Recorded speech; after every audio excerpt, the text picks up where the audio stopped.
the two MK teams. This is our usual Dragon Ball FighterZ beginner lobby. This is a US East Coast 2 lobby, ring match priority lobby 02. You can find us in front of Kame House. If you're looking for a red hit, that would be Rillian, myself. And the passcode is in our tweet and in the stream title.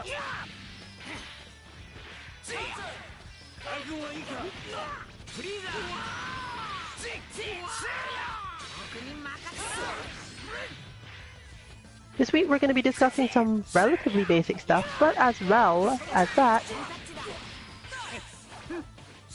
a couple more complex things related to assists and combo routes.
Be careful not to get yourself into the habit of hitting too many buttons as your way of dealing with opponents in this game.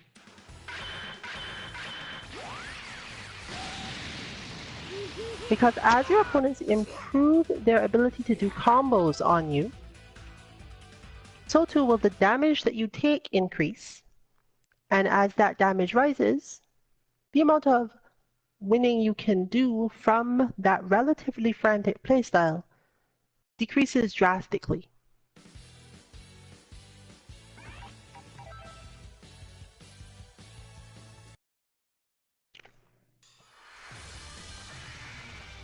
The outcome of this fight is anybody's guess. That said, strategic thinking in the game takes a lot more than understanding your character's moves.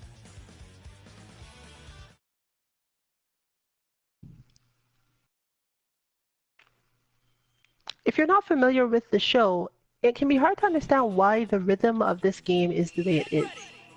But if you are, it tends to make sense of Mario almost immediately.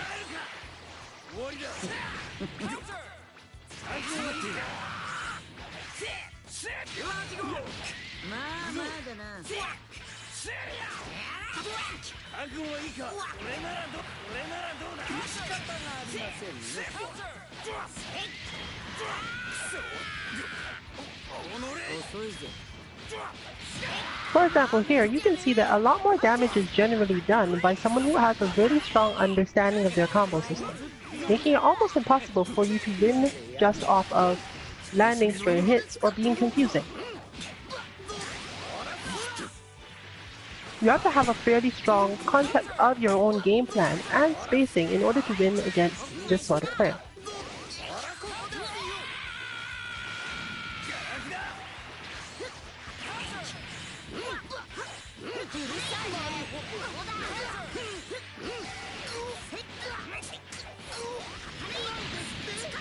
Their ability to do, in this case, half-life damage off of one stray hit is the sort of thing I'm talking about.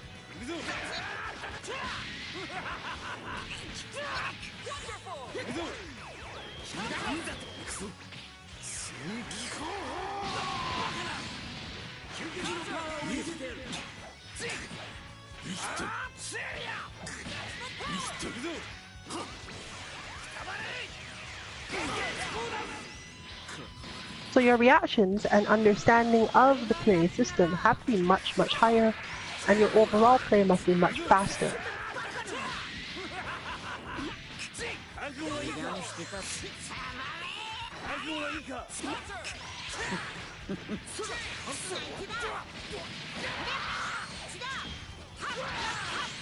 Part of the reason that you have to deal with this is because of a specific mechanic used for extending damage in the game.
We've been saying so far to use your assists to make sure that you have covered some part of your space that you didn't cover with your own main on-screen character. However, you also need your assist to fill in pieces of your game plan. And since certain assists do not necessarily carry a lot of weight in terms of covering screen space, understanding how to use those assists in order to strengthen your game plan is equally important.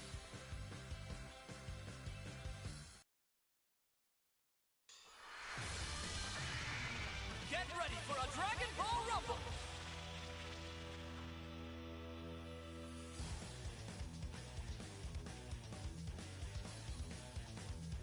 For example, with the team you just saw, Piccolo, Frieza, and 18, none of them really cover a lot of screen space immediately.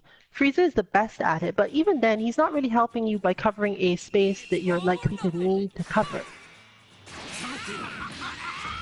However, they're all good at changing the situation or extending a particular part of the counter-based game plan.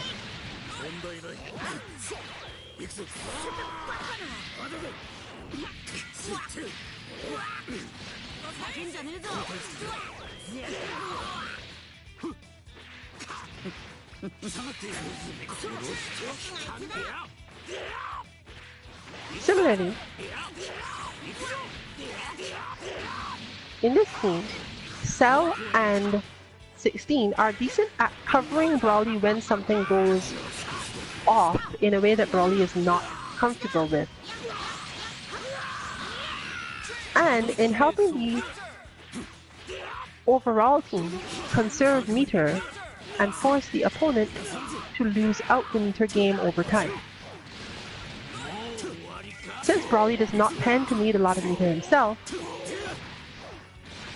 you can build up a strategy around this using Sparking Blast, switching at the correct moment, and so on, and giving Cell enough strength to act as the one who uses up that battery of meter that Broly helps to build up.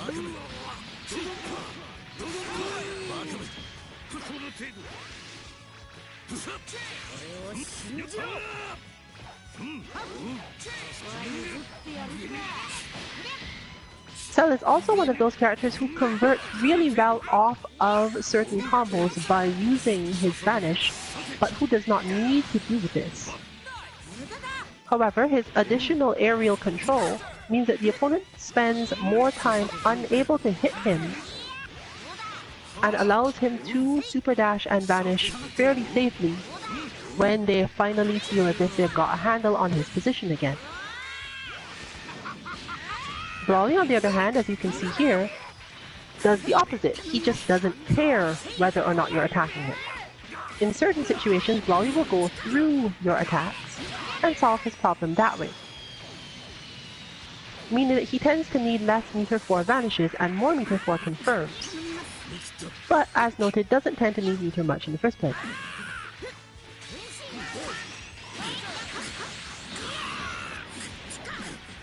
Still, as you can see, overall this team is good at building meter for all sorts of uses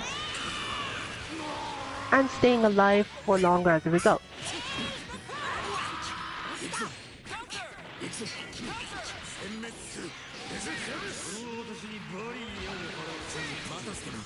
This allows them to even use meter just to switch character, just as you've seen just now. And look, it's already back.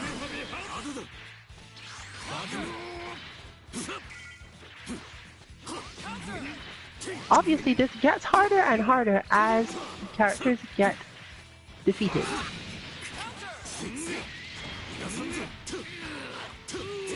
But as an overall thing, this team functions really well without using a lot of meter and builds it up faster than others.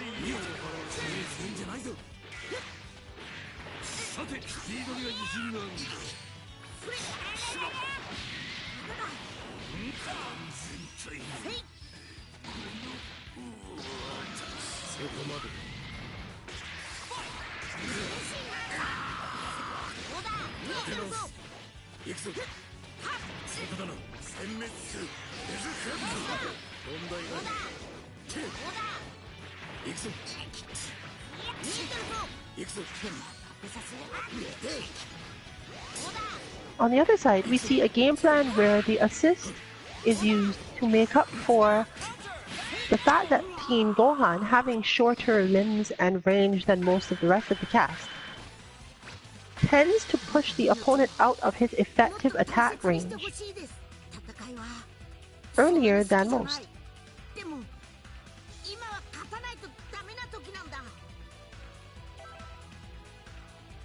Therefore, having backup characters that will make up for that space by coming into assist and keeping the opponent still while Team Gohan repositions himself is a good way to deal with most situations.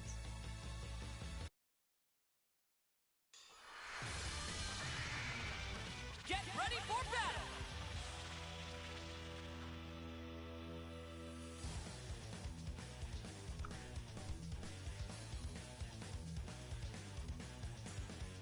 As noted before, if you haven't watched the show, the pacing of this game seems a little weird. But if you don't understand it, just trust that it is about the same. There's a lot of charging at the opponent very fast, launching a huge amount of attacks that they block or counter against in the sense of the Dragon Rush, the cool interaction you get when the rush does not actually grab the opponent.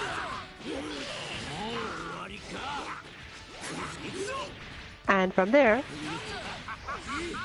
eventually meter is built up, a cool move happens, and that cool move is intended to be the way that the player in this game and the character in the show actually gets the majority of their damage. The multiple hits are just to get the opponent off guard, wear down their defense a little bit. Whereas this sort of thing is the real attack. But you can also see some other things coming into play style-wise for these characters. While Broly may not specifically land his super that often, when he's in position to start it with 2 meter, he's always able to call Cell to do an omnidirectional barrier style attack of his own.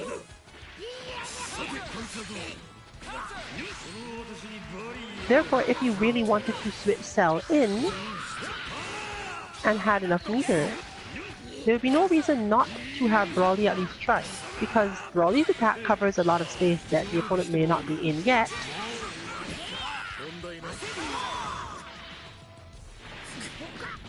And Cell's attack covers Broly's attempt to launch that.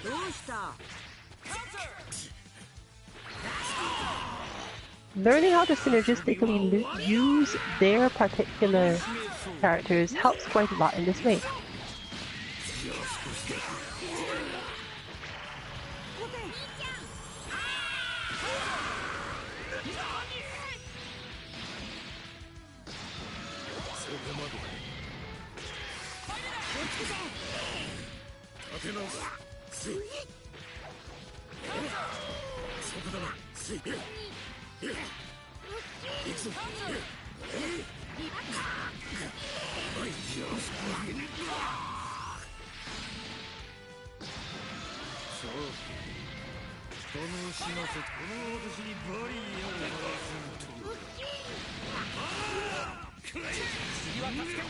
Therefore, it becomes even more important to figure out how to maximize the meter aspect so that you understand your game plan well enough to bring in your assists.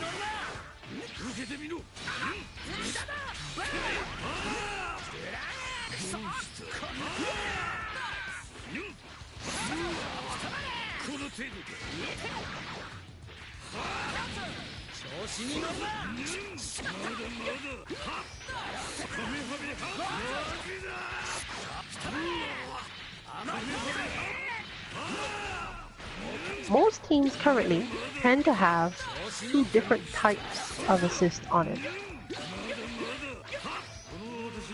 One that helps offensively and one that helps defensively. But again, this is not always so.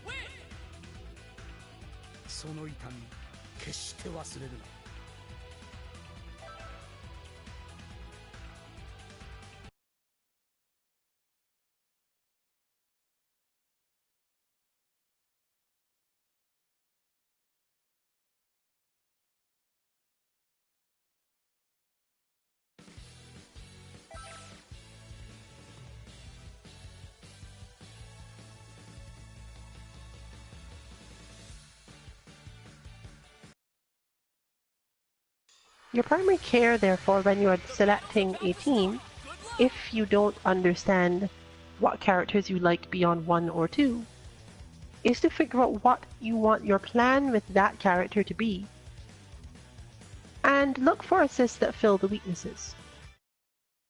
Since most of the characters in this game can be played with some rudimentary knowledge and universal mechanics, you might manage to do fairly well without actually specifically choosing 3 different characters that you like. Or you may simply find that the characters that you like do have good ways to be incorporated into your gameplay. After all, characters tend to have themes in their assists very similar to what they do as characters as a whole.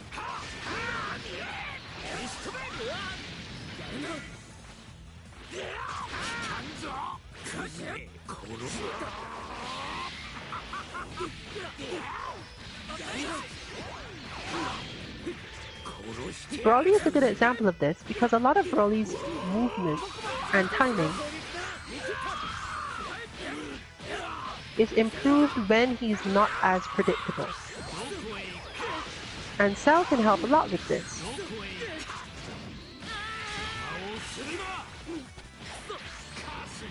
Because Cell's assist is not only very strong in terms of stopping things, but visually it can be confusing enough to buy you a few moments. The same goes for 16. He's also a character that benefits from the fact that in certain situations when you don't know how to manage to get to your opponent in time without getting hurt, Cell is able to keep them quiet and distract them physically enough that you can't get hit immediately.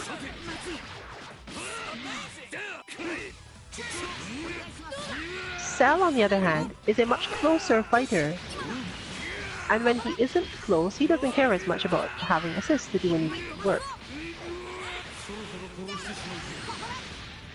Therefore, once Cell is in his space, the relatively closer assist style of his two partners in this team give them a chance to get away with quite a lot.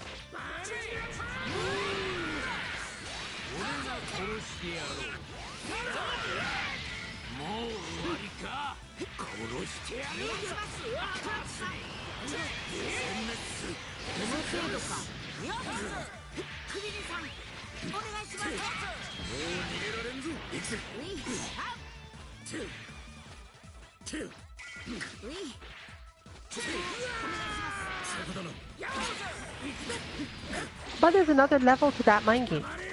If your opponent delays because they don't want to run into your assist, the situation improves.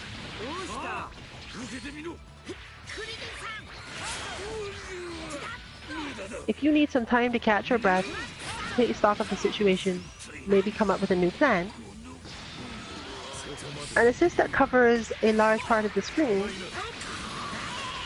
can literally act as the catalyst for this. They just stand there and give you time to come up with a strategy.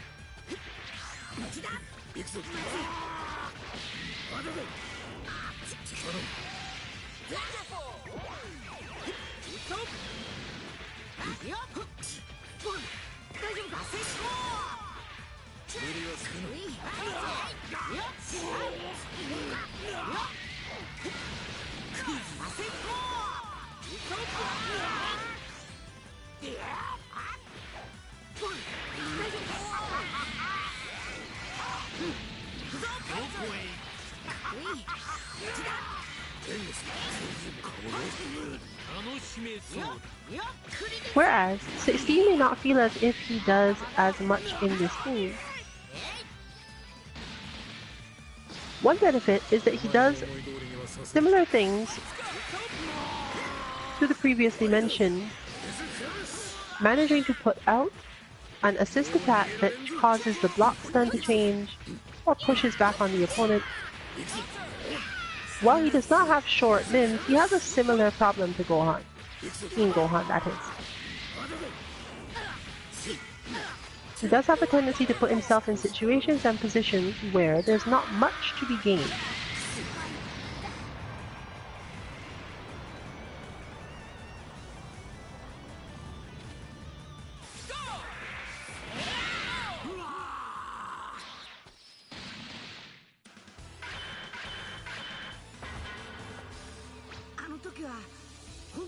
In this case, however, the same thing happens for his partners. So, his ability to use his assist to cover their space and push back the opponent so that they can move more can really help with taking advantage of Broly's longer normals.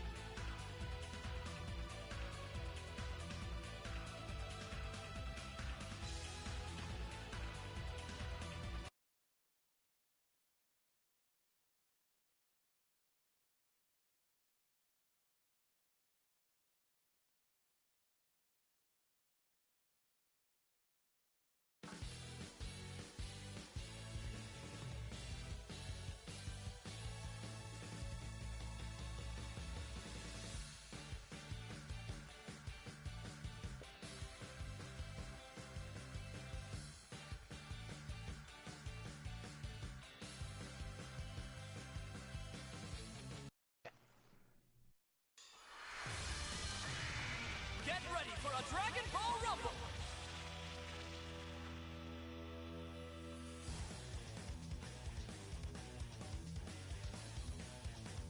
In this case, for example, Piccolo has two assists that are able to either help him attack, because his attacks at the very beginning of a round tend to be slow, or if he's really worried about an instant heavy attack from the opponent, just call someone to assist and absorb that.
In this case, for example, the opponent continues to move away as their main function for dealing with 18.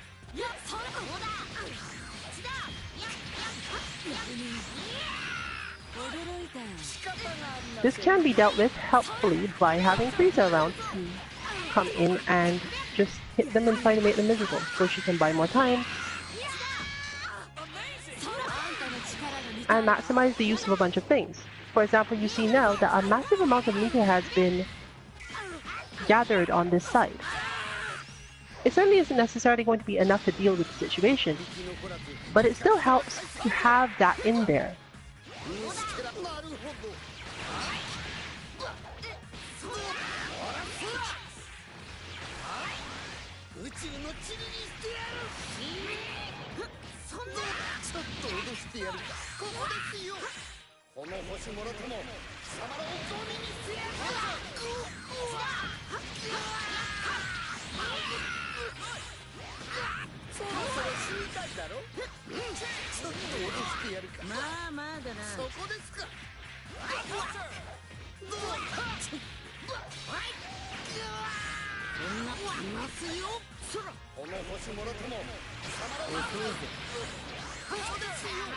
And honestly, Frieza is sort of fast enough to take advantage of a lot of this.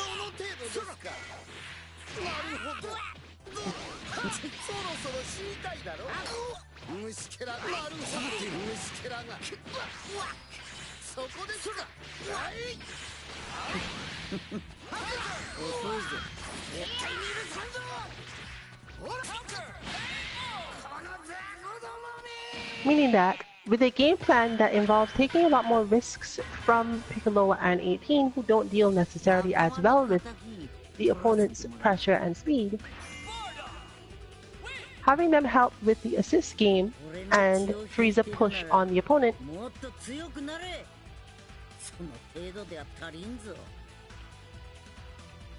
will let you at least get more of your game plan in play and start to figure out more about your opponent and how to deal with whatever it is that they're doing, as opposed to trying so hard to get to them or deal with their attacks as a whole, using characters who are not as good at getting in those situations.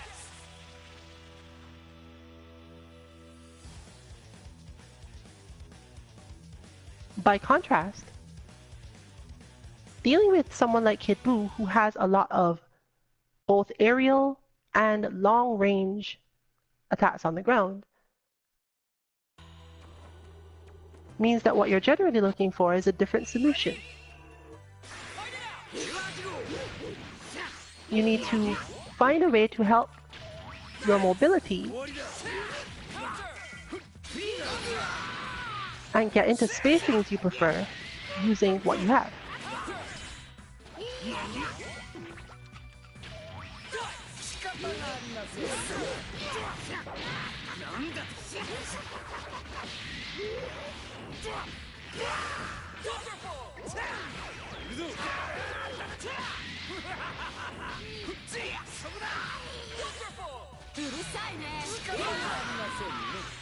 For example, we have already learned for the day that technically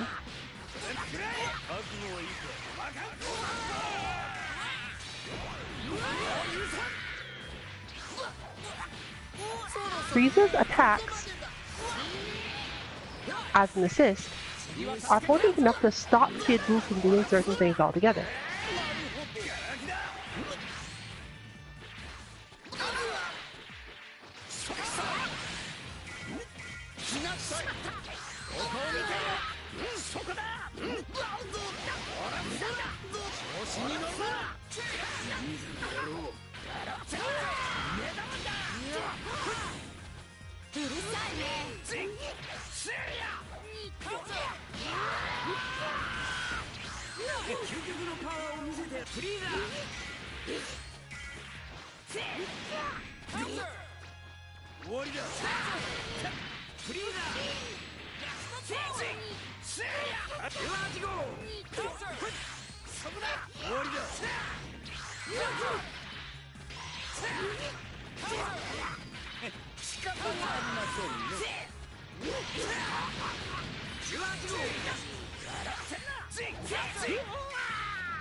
Use of the assist in this case has changed the match from being constantly dealing with Kid Buu's longer range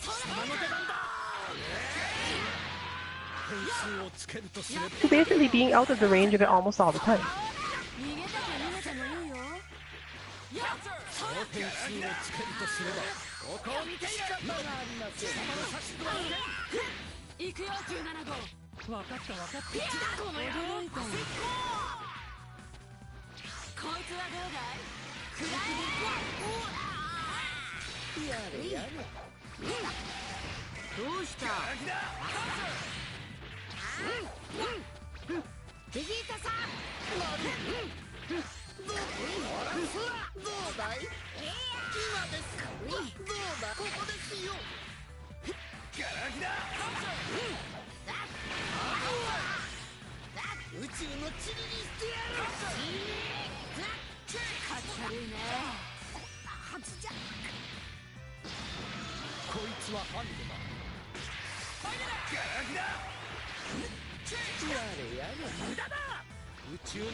If you're having trouble in the neutral, therefore, you can use your assists and see what they do against your opponents.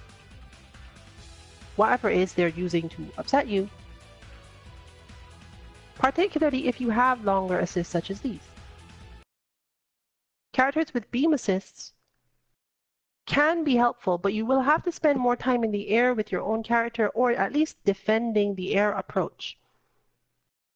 But since this is not generally too difficult to do from that position, you can at least think about it.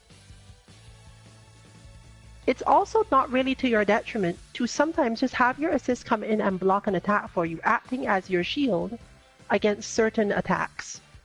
Most attacks will go through them or cause you some other problem. But it's not too terrible to do this, especially when they have enough health.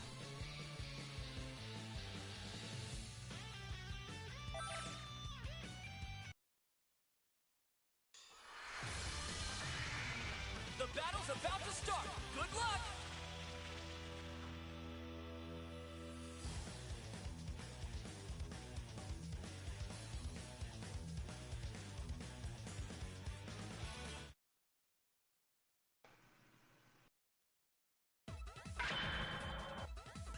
It's all or nothing. Fight it out.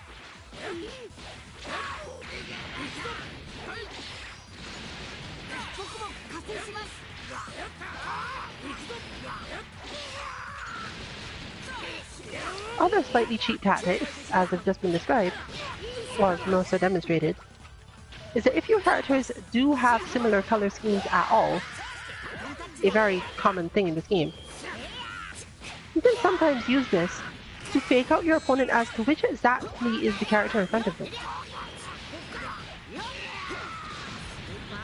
We do spend a certain amount of time watching for very specific colors and shifts to tell us when the movement is on screen in the correct place. So if you've gotten used to looking for a flash of yellow on a dark background, well, any assist can be a flash of yellow on a dark background.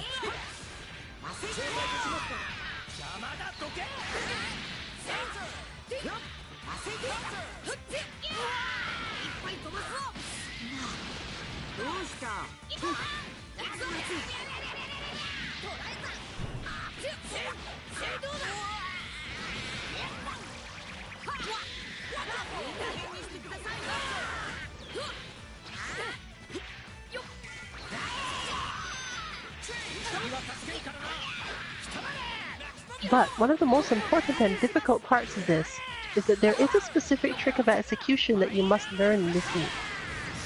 In order to have your assist be called as an assist and not as a switch while you are moving forward, you must shift from holding forward on the pad or stick to holding down forward.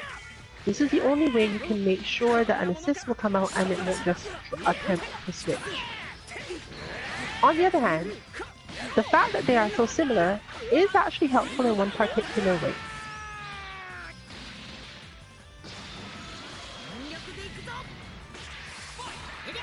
When approaching an opponent whose character often uses key blasts that can be super dashed through to help you get through them, you can simply use that instead. Your own character will rapidly retreat, meaning that they don't tend to get hit by the regular standard Ki Blast, and the incoming character will super dash in and go through almost all of it.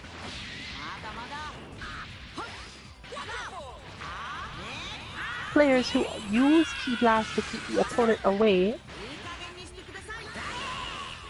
but don't try to lock them down with those Ki Blasts, and are instead focused on reacting to things with them, should be aware of this. You do get this option back, as demonstrated here, once all of the opponent's characters are gone, of course.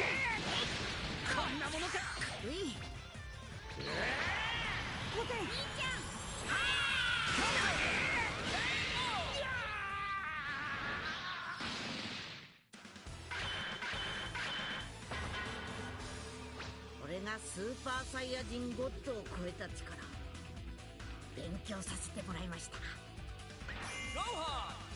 Win! 大人になって一緒に戦うなんてなんだか不思議な感じですね。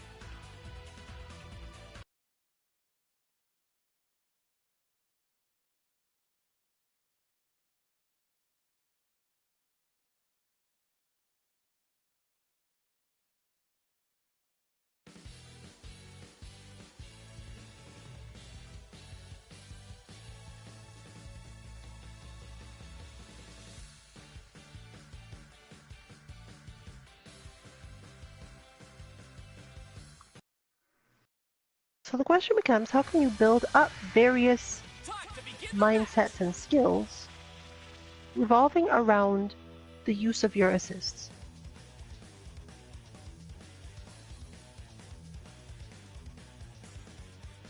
The first thing is to try to recognize whenever you are decently far away from an opponent and think about what their methods for approaching are and what your methods for approaching are.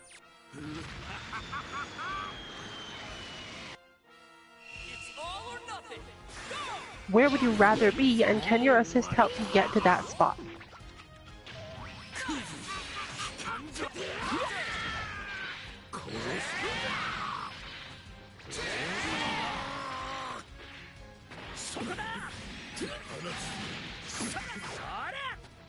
For example, in this matchup, Vegeta spends most of his time, well, in all matchups, Vegeta spends a lot of time in the air. Vegeta Blue, that is. But when he does start to do his moves from the air, he spends a long time charging those moves, and therefore is relatively vulnerable to attacks from the ground. Fortunately for him, both of his assists do a decent job of covering the ground space. They just don't do it very quickly. This is still mostly okay though.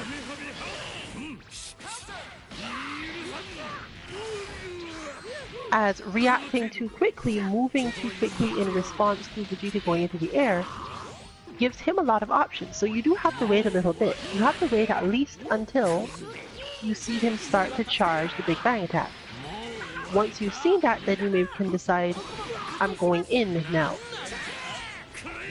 But at that point, Vegeta's assists are able to come into play and resolve the situation.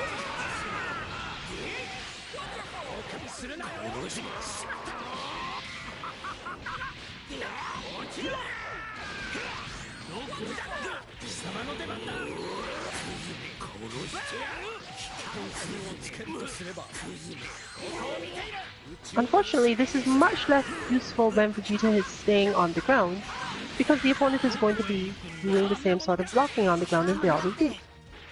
So their benefit is somewhat lost by this. On the other side, similarly, Gohan has a lot of decent attacks on the ground and can handle people coming there, but can't easily handle people who are specifically jumping at his head. You can get over a lot of Gohan's attacks without losing too much, and therefore he often needs Vegeta to cover his space for him.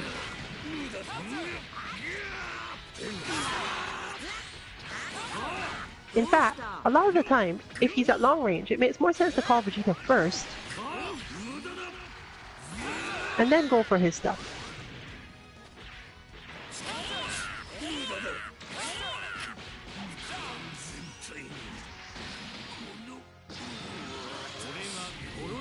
This is because if you call Vegeta when the opponent is already on the attack,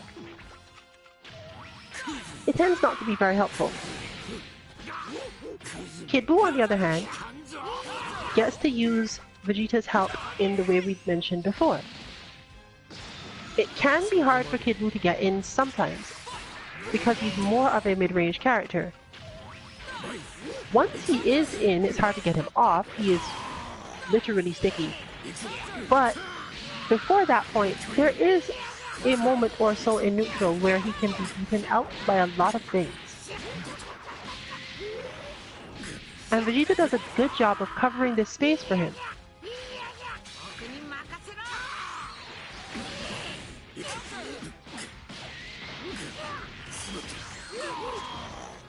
Since he's a character who basically gets to attack for free once he has reached a certain space on the screen, Vegeta only has to make him able to do that. And then it is on the opponent to somehow deal with that play. But overall, generally they can't actually respond, and most of their assists are simply not going to deal with Kid Buu. One of your strongest options against Kid Buu calling Vegeta in order to help him get in is in fact to call your own assist, because otherwise you're probably not going to stop him.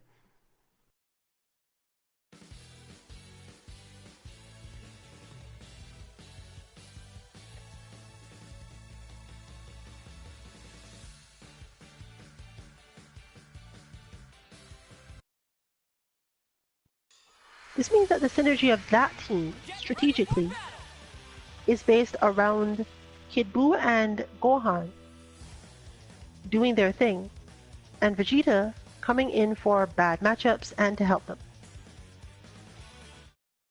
Since he's also the most equipped to help with super cancels and finishing people off with really big attacks at the end, It's all or nothing.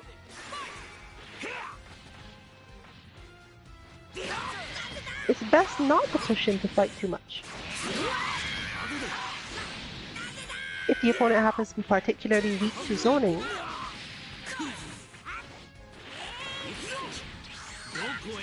he can carry his own weight along with the Gohan. But one doesn't tend to need it as much.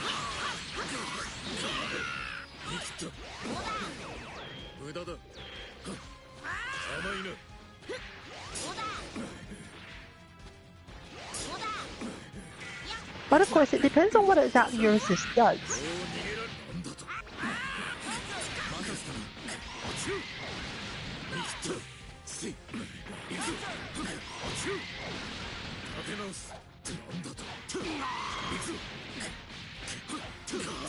If your assist only attacks in a small range in front of you, you can't use it at the timing you need to get Vegeta dealt with or stop Kid Buu. Meaning you have to come up with a different option altogether.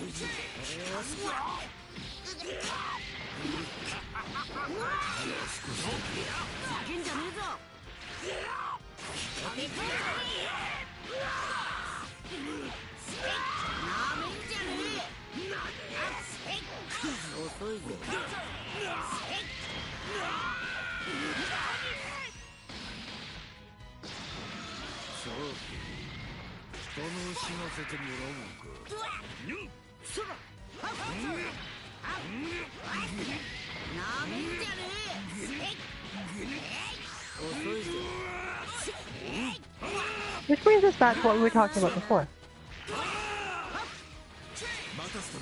Understanding combo routes so that you can get more damage out of those same situations that your assists are helping you create. You really don't want to be using an assist and then not getting the maximum damage if you actually open your opponent up. Functionally, that means that the combos you care the most about in this game are the ones that start from crouch medium at max range, stand and crouch heavy, and whatever situation you intended to set up by calling your assist.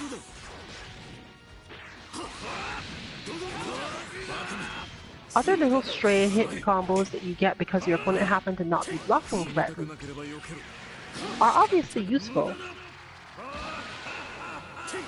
But if you must choose how to spend your time in practice, they're not really the thing you want to use it.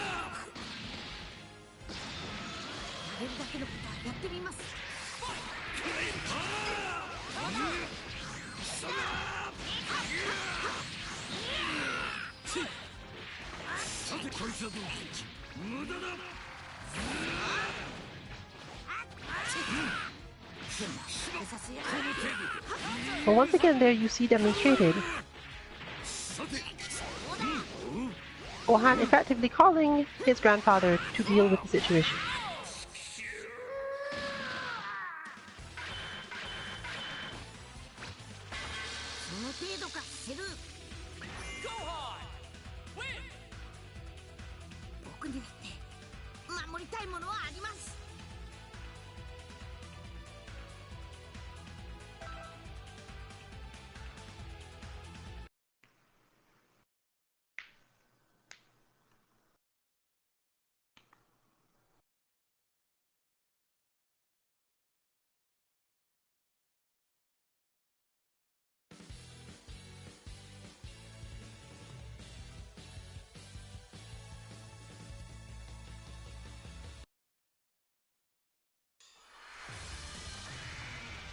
A fierce showdown is about to begin!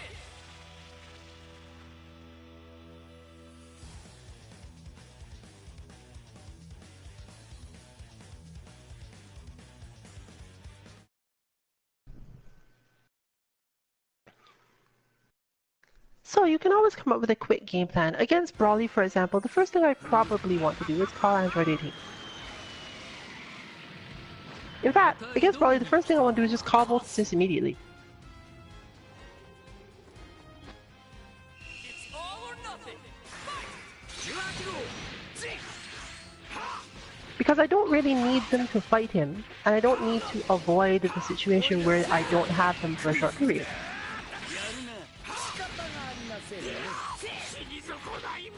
But I do have to deal with a whole bunch of weird mix-ups that happen at the beginning of a round against Brawly, and I don't want to deal with those.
Similarly for me, I'm quite aware that in most games, because my defense tends to be better than my opponent's, most players I fight against will run away from me for a long period.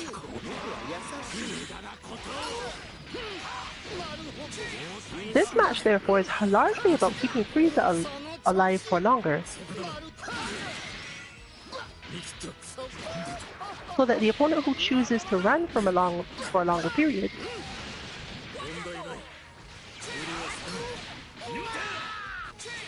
has the least possible advantage.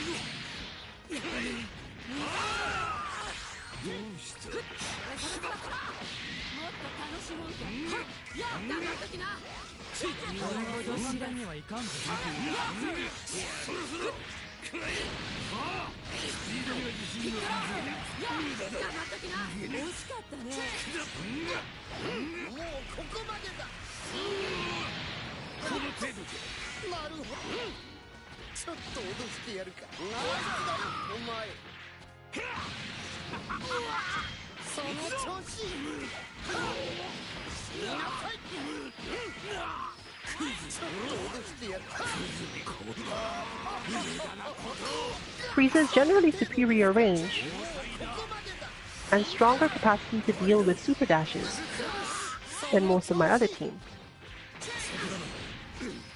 means that I basically want to keep him on the field as much as possible. But when I say as much as possible, I don't mean from the beginning.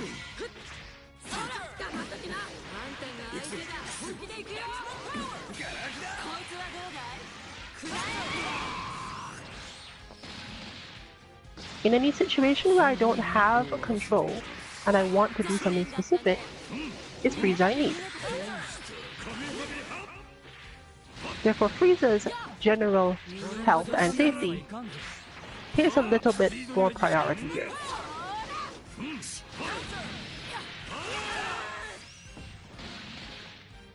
And since I know that my opponent will tend to try to zone out and normally hit more buttons that don't necessarily count as what I will consider sensible options, I have to deal with more randomness in the situations.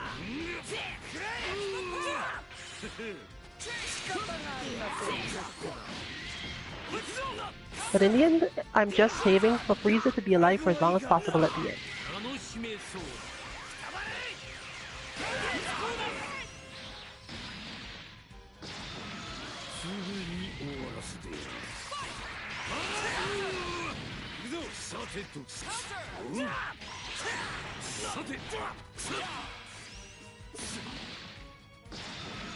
But for me, that is the basic win condition.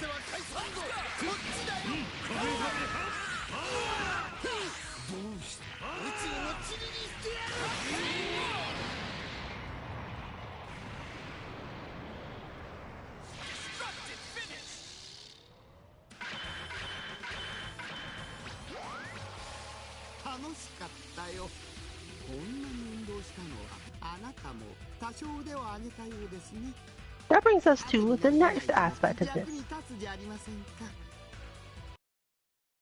Switching is very important in this game. When you find yourself having to play neutral for a long time, that as soon as you manage to land a hit through good defense or just generally your opponent making a mistake, that tends to lead into a longer combo. Any combo that would let you super dash at any point. As long as you can switch a character in at that moment, switch in your offense / close range character. There's no point in having Frieza attempt to do air combos into stuff because he's just not the character on my team whose job it is to do that. He's decent at close range, but he's best saved for the bad situation of the opponent trying to get away. Similarly, in the two teams we're about to see, Broly doesn't benefit that much from being the one to keep the combo going. Broly's pressure is just not there in the strict sense. But if you can manage to start a combo with Broly and call Cell midway, the situation turns around relatively quickly because once things go wrong again, you may have an altogether better setup. Similarly, if you really just want Broly back in and have enough meter, Cell's super combines with Broly's much better than the other way around. So, call Cell, have Cell finish the combo, Cell finishes the combo with his metered Omni Barrier Super, and then just hold the button and have Broly come back. Since this is the thing that generally overrides it, you can still mostly, I think there's one situation where you can't, But you can still mostly call in your teammates to do their super even if they couldn't have done an assist or switched normally, solving that problem.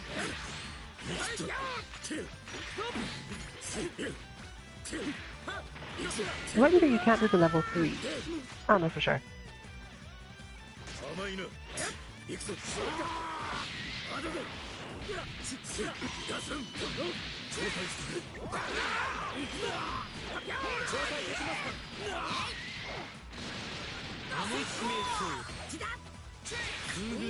In fact, for many characters, even when you manage to knock the opponent into the air,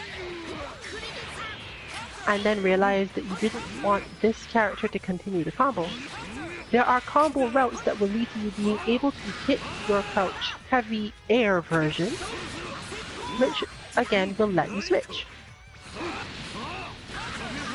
This is also useful for when you didn't quite have them available yet. Realize this, but realize I can probably buy myself a little more time, because whether or not your assist recharges during your combo is related to specific conditions in the game.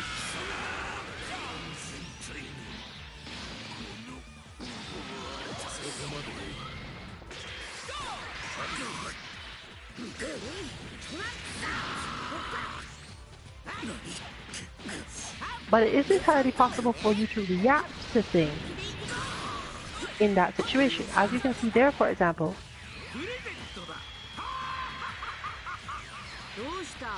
as soon as your opponent could tech out of it, as soon as they start taking blue hits in the combo counter, your assist begins to recharge. You can watch it fairly carefully.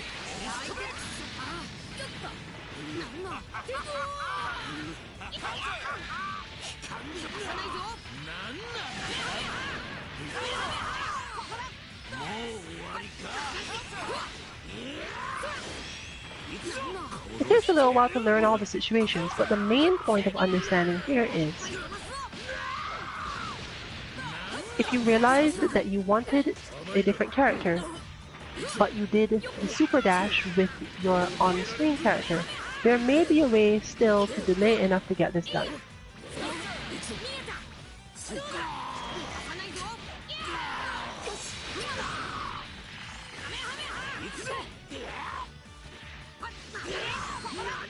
This sort of play can actually save you a lot of meter depending on what your team is like, as well as increasing the amount of control you have over your opponent's movement in the match. Keeping your opponent off the ground for longer periods in long combos can sometimes be really helpful.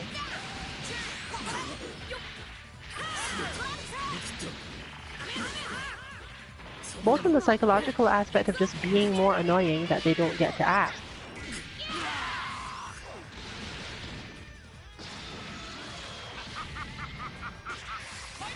and maximizing the amount of time before they can find a way to get into a recovery situation.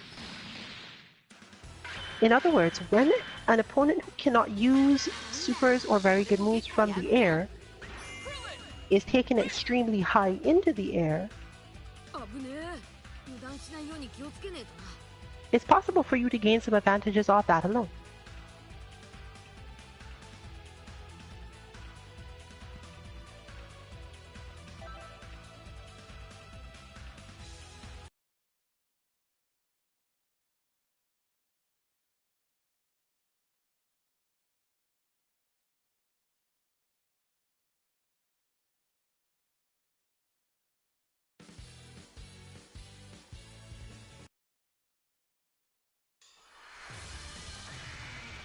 Get ready for a Dragon Ball Rumble!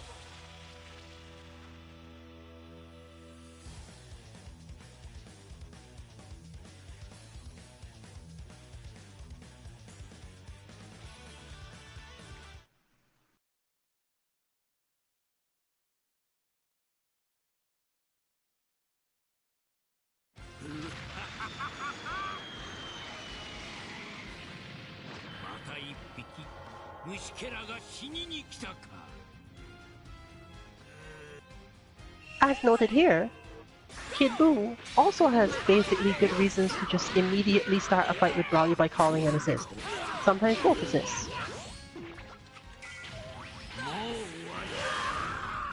Because he cannot know for sure which of his moves that control space should be the first one he uses, but any reaction to the assist will give Kid Buu enough time to make that decision.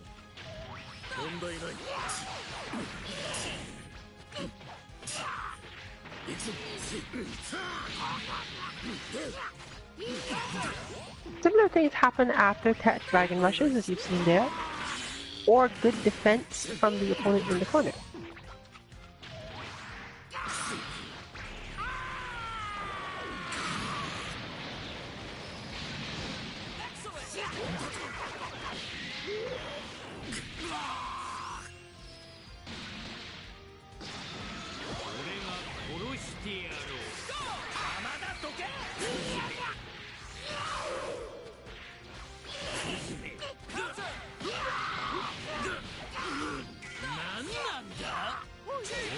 Kid Buu also needs both of these things against Cell, more so than against other characters.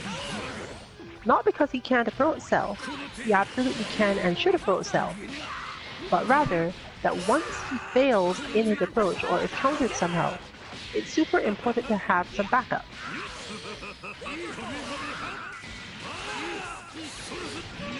Since Cell is equally good at approaching him.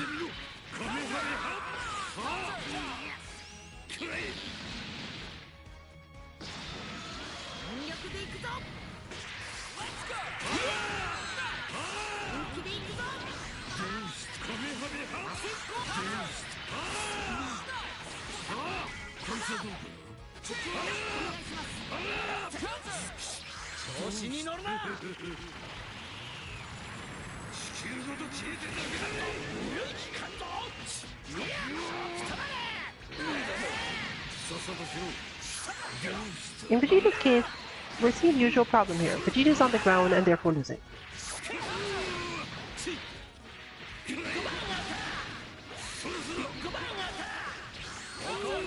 But Cell is effectively unable to approach Vegeta. And while it may not be something you see as the reason, it's partially because just coming straight at him would cause you to run directly into Gohan. Now we see a massive situational change where Gohan now has a ton of meter, and the opponent has effectively none. Had Vegeta managed to survive that, it might have been even worse, because Final Flash is just as effective, really. Now Gohan basically just needs, like, one opening. And he still has Sparking Blast available if he really wants to use it.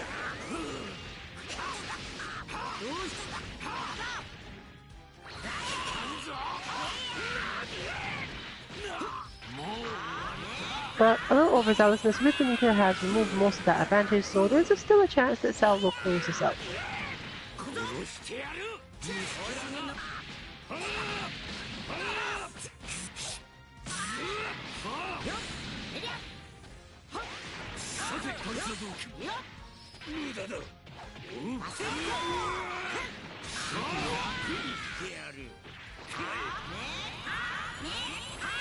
Similarly, Broly's assist helps Cell cover space and keep up pressure when Cell is in the air and can't do yet another attack just yet. Having someone to come in and hit on the ground where Cell cannot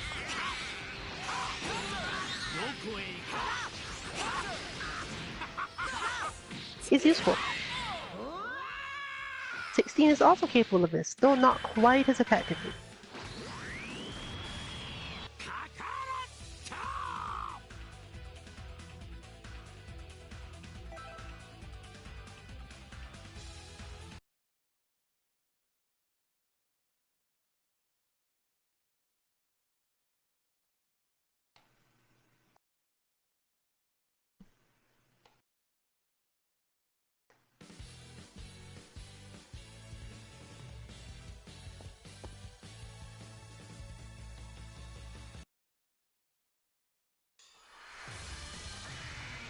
Time to begin the match!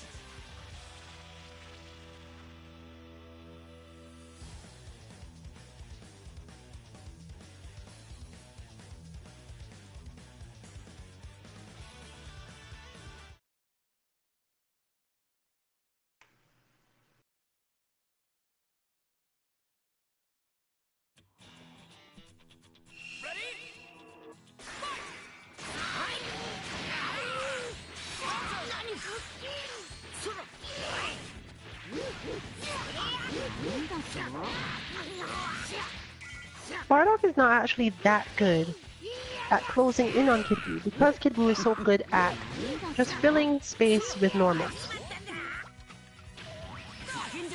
However, Kid Buu is not so good at attacking the space directly over his own head, where Bardock can occasionally still manage to land some attacks. On the other hand, Gohan as an assist is good at handling that space.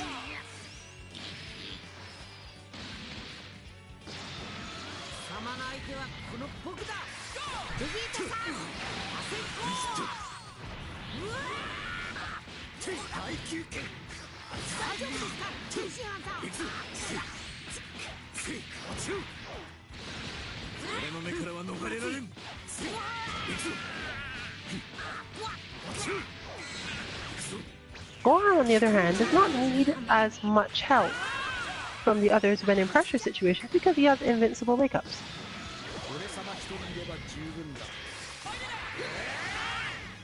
Therefore, you do not need to worry as much about the capacity of the team in terms of defensive synergy from Gohan's side, because Gohan is the defensive synergy part.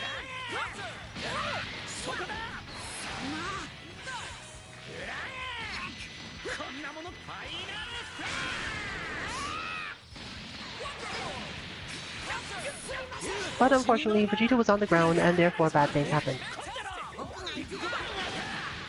Still on the ground, bad things still happening. Still on the ground. This is probably going to be the end of it. Oh wait, he got away. Now, when Vegeta is alone, obviously, you can see how much harder it is to handle the situation. He's already has enough trouble as a whole covering the space when he has his assists. Without them, he has to rely on a lot more defensive skills. But normally the opponent does not have a whole lot of options either, because they need to either commit to the attack or use their own assist to solve the problem.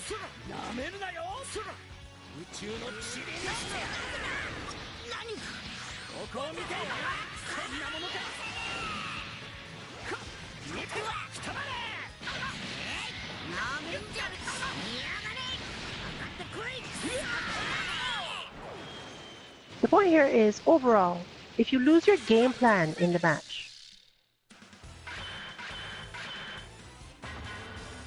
it's very easy to lose the match itself, obviously. But more importantly, if you lose your game plan in the match, you are most likely going to lose characters, which means that by the time you remember the plan, you no longer have any capacity to use it, as much of the time it does depend on the team synergy and on the assists.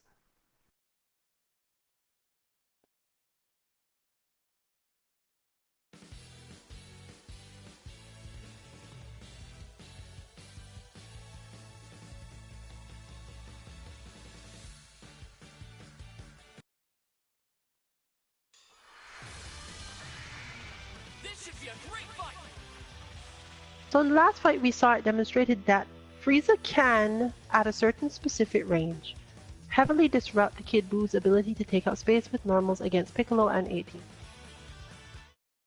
But the problem is, how do you convert off that? How do you make that a thing that you don't have to find a way to keep doing? Are you ready? Go!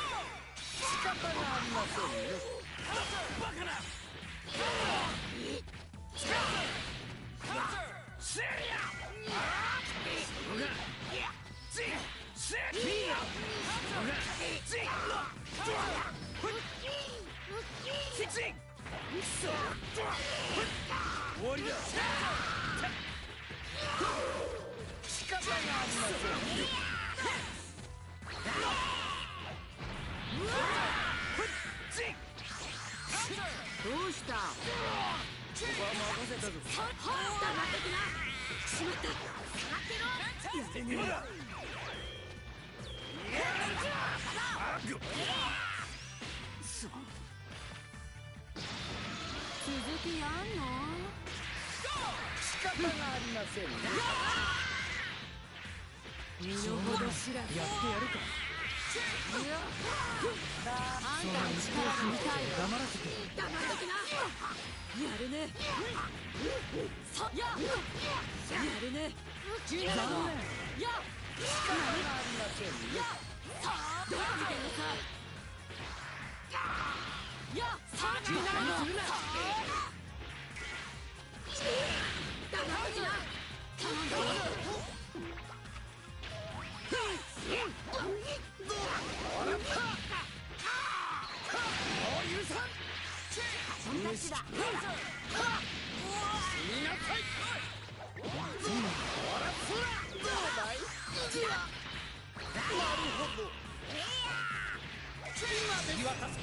調子に乗るな。もうここまでだ。ビッグバンが虫けらが右は来た。今です無駄だ。こんなものか。この星もろともそのおみにしてやる。そこだ。宇宙の塵にしてやる。今ですちょっと本気を出しますよ。どうだい。どうだ。生意気だよお前。Main way is to recognize that. The ability to use 18 not as an assist, but also as the person who finishes Frieza's combos for him.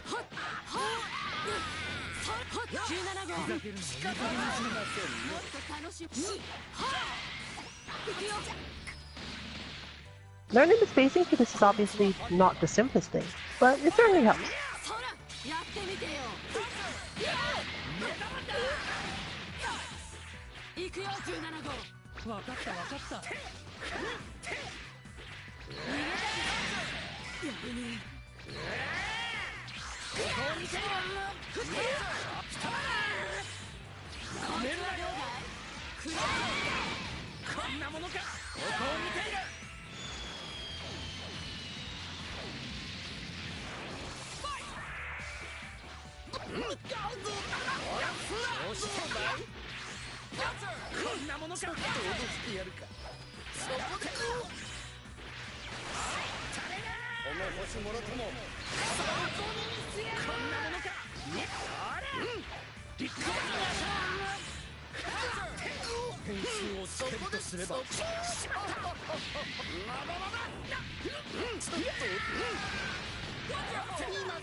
貴様の時代はとっくに終わってるんだ。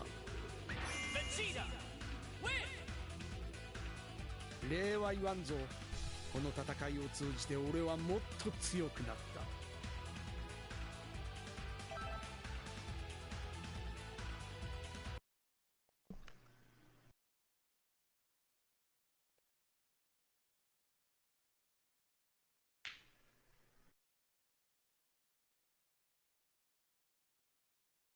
The longer you can keep this sort of thing in mind, the easier it is to see opportunities. For example, normally that fight would have felt as if stuff just happened, but I actually realized, rather, that the moment of that fight going poorly was the moment at which I did the super with 18 and did not cancel into Frieza's super. This might not have killed Vegeta, but it would have left 18 alive if anything happened afterwards, meaning that the fight would have been easier to handle. It's a bunch of minor decisions like that.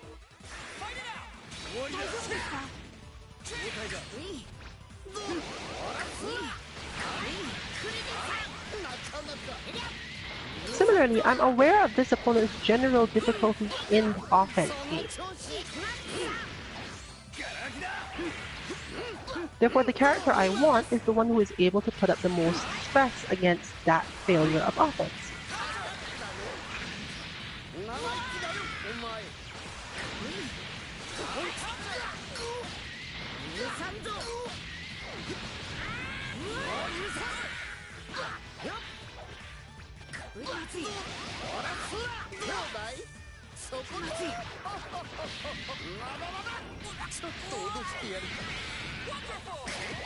But Frieza lacks the ability, generally, to get himself out of certain situations easily, as his upward heavy does not in fact deal with the opponent at all. He can't switch from it, so he can't switch out in those situations on his own. One of his probably intentional weaknesses. 分かった分かった。しまった。相手だ。寝てんじゃないの。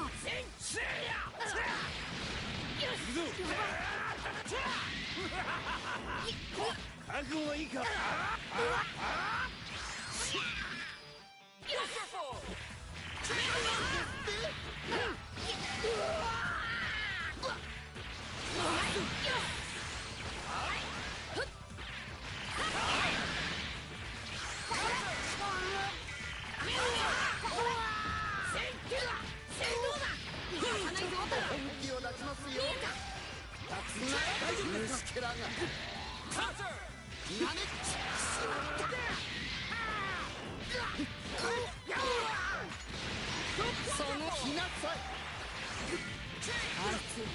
本当に強いよ。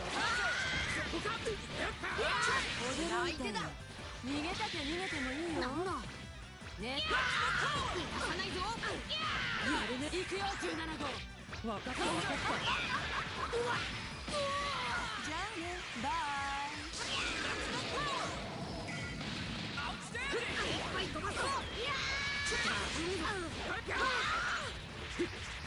こいつはどうだい？食らえ！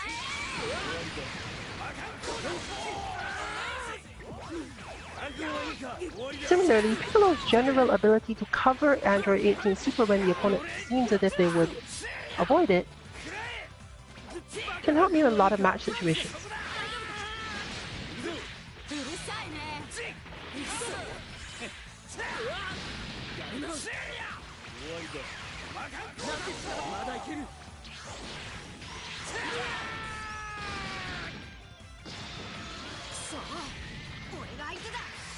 And from here, it's just a matter of playing out the rest of it without giving myself too much work.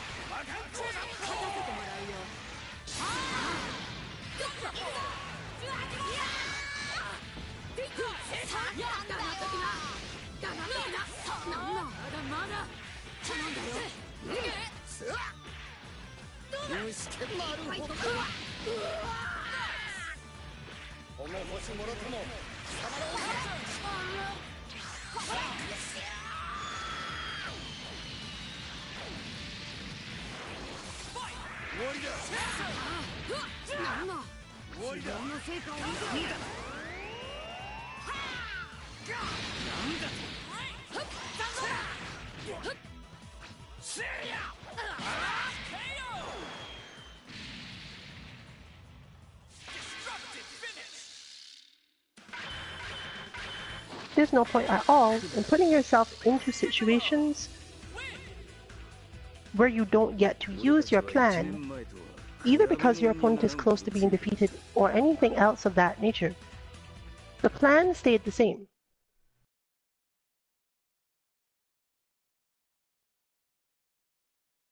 Even though Frieza was lost, the general health advantage would simply be going up against my opponent's meter advantage.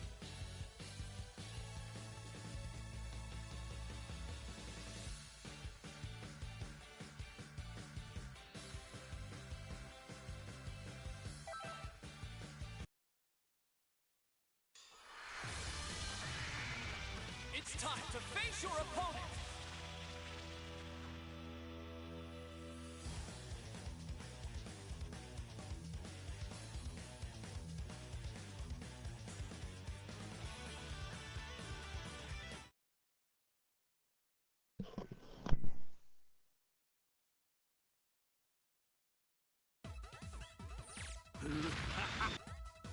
Get ready. Fight!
Here's a side piece of information for those of you who are worried about being able to call your assist in and have the assist take damage.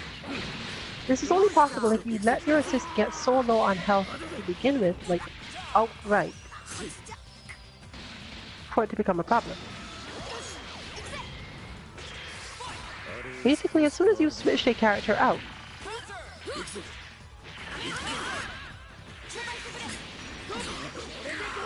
the amount of time before you can call them again is about a fifth of their life bar worth of recovery.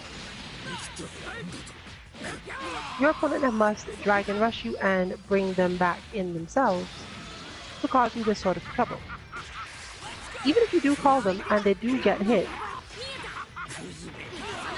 and lose the rest of their blue health recovery, the point is you could not call them until they had recovered enough to survive most normal hits. Therefore, you should never really try to think about that as a thing you worry about. If you have never paid attention to how much health they get back before you can call them again, keep it in mind, because limiting yourself from calling an assist because, oh, they didn't have the health, I remember that their health was low. We don't always have time to look at the health bar of the character in the background when making that sort of decision at that speed. So just stick it in your head. Unless they were very low on health naturally, as in had no blue health to recover, you should generally not need to worry about them getting caught in anything other than probably a level 3. When next you can call them.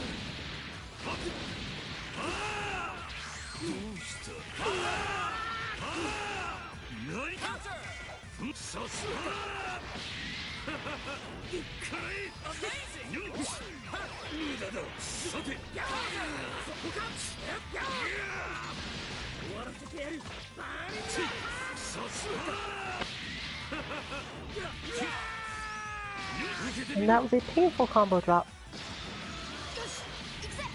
leaving it up to Krillin.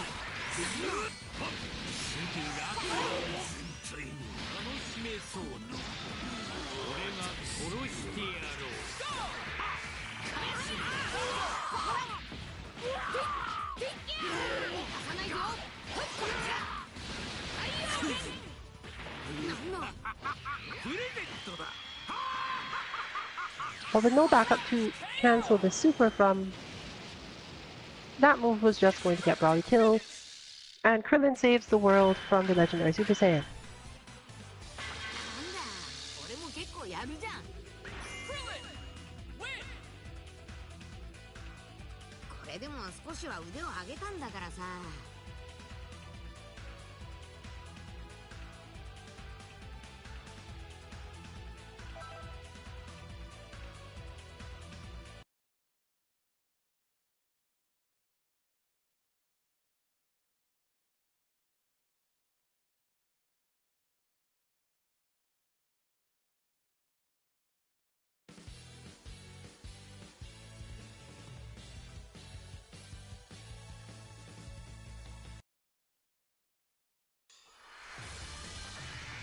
It's time to face your opponent!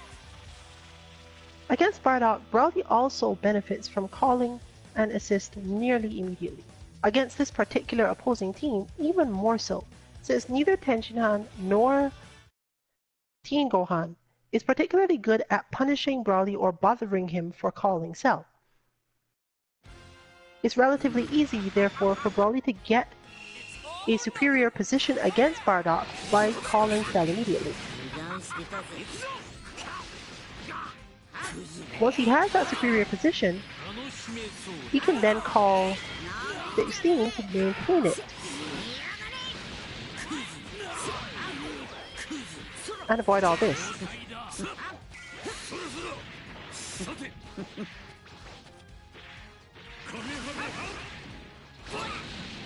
Similarly, when you don't actually know which of your two characters you want to bring in when you're switching out a hurt one, you should make a decision partially based on whichever of the two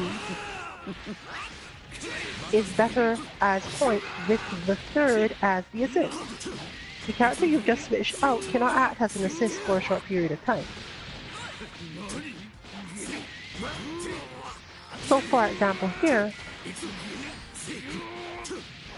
if you start with Brawly and need to take him out of the match, you now must choose, should I have Cell in with 16 as his assist, or 16 in with Cell as his assist? And you can't even say this is a light decision. That sort of decision can cost you half your life. Or worse.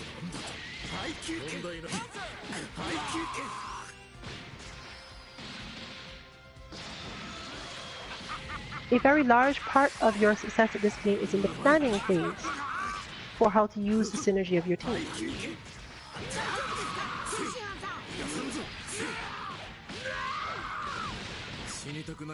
It may feel sometimes as if you're just taking damage, but you can avoid a lot of that damage with the correct approach from the team building perspective. Because in order for your opponent to get in the first place and manage this sort of damage on you,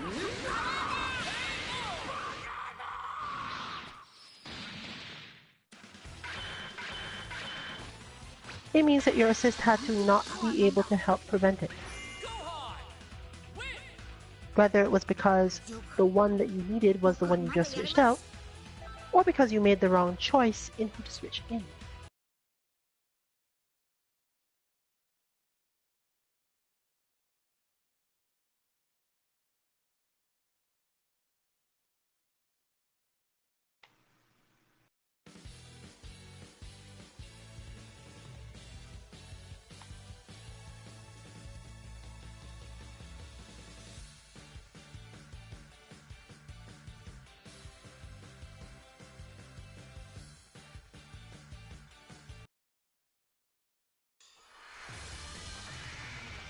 Time to begin the match!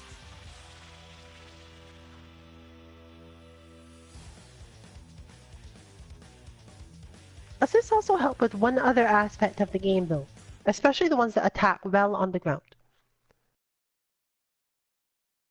An assist who attacks well on the ground, especially one that covers almost exactly that space in front of you and does so quickly, means the opponent is more likely to be defensive in certain situations where they might otherwise have tried to hit a button and take back control.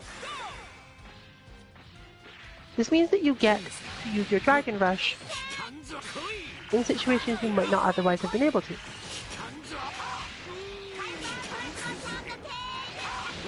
One good example would be, in this match, that Vegeta can count on Gotenks to create this situation.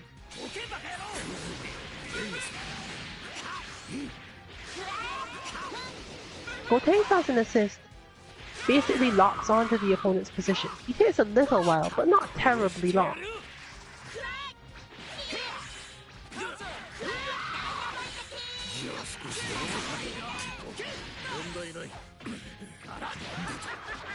Meaning that if you weren't already suffering from Vegeta's strong Dragon Rush game, now you have to deal with having no time to counter hit his attacks because Gotenks may be coming to you.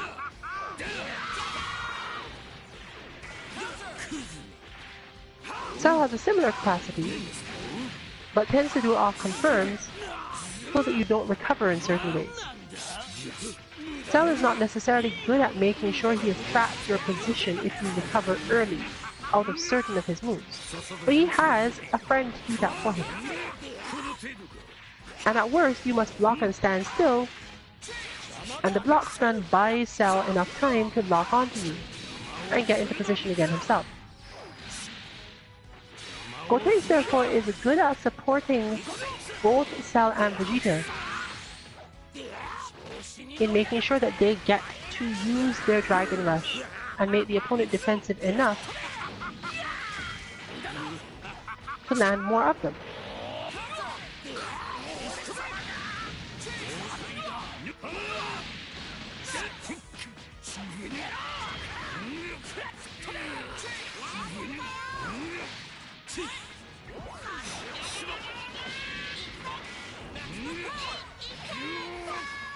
Similarly, since Gotenks is so good at making sure that he can hold you in the air, the player is not often as focused on what happens when they just drop to the ground. Meaning that this creates Gotenks' Dragon Rush game. His assists in turn make it so that he gets covered if he whips it, and with the new shortened block stun on Vegeta's assist, it actually makes it easier for Gotenks to play this way. You can't trap him, and he's good at buying time for his own assist to come. In fact, this team synergy in that respect is so high that you could really just think of their assist as separate moves, and they all just fight together.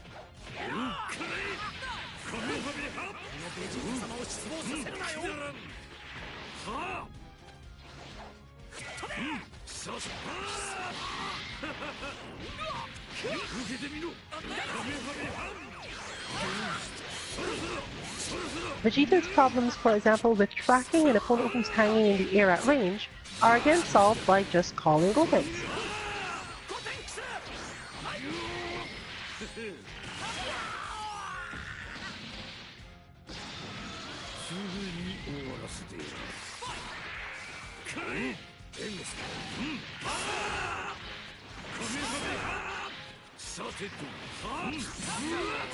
But on top of that, both Cell and Vegeta have the capacity to act as a particular form of the other's attack.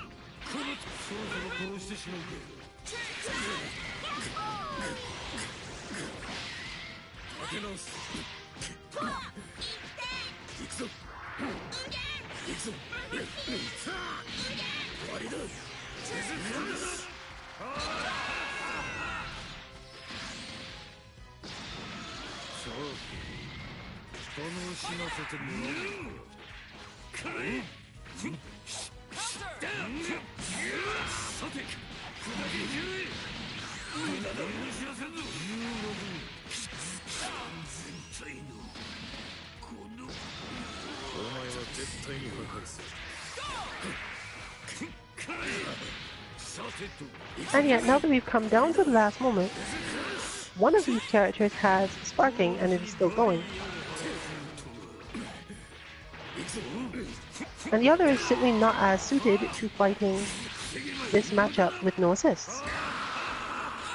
So in total, the result has been that Cell got an advantage tactically, and the match is decided even before the last two characters end up on screen. There will always be upsets,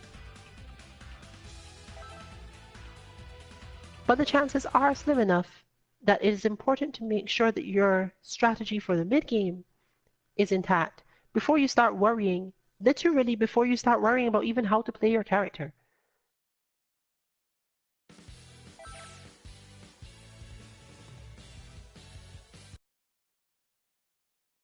Fortunately, the game does offer very many universal mechanics and auto combos. And part of your decision about how you feel about a character should in fact be based on their auto combo.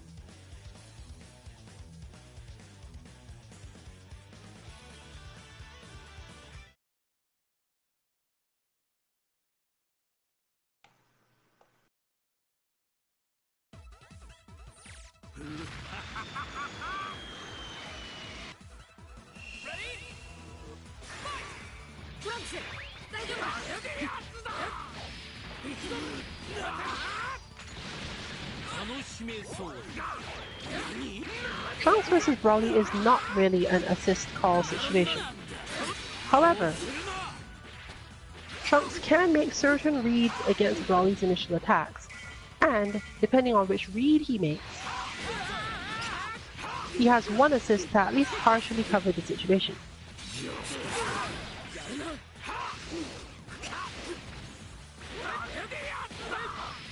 He also gets to do this in the mid-range.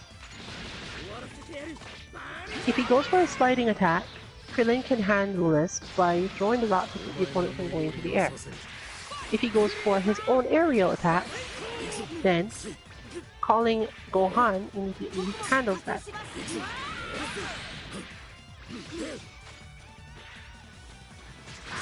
And if Trunks expects the opponent to attack, he has his very powerful Crouch Heavy to solve the problem anyway, so he doesn't care.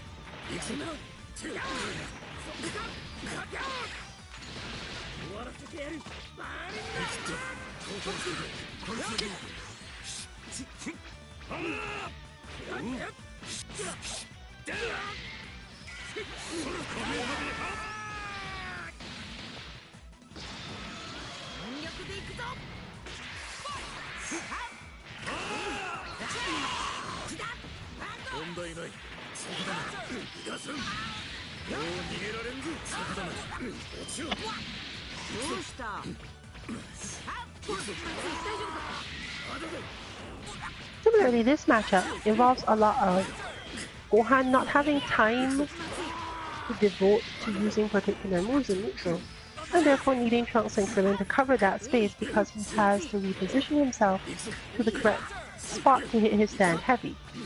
If he can't get back there, he ends up using a lot of meter like this to resolve the situation for himself.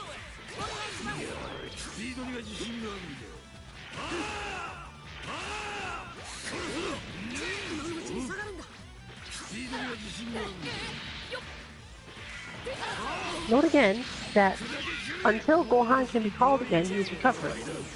By the time he manages to be called, I think about 1/5 of his health is back.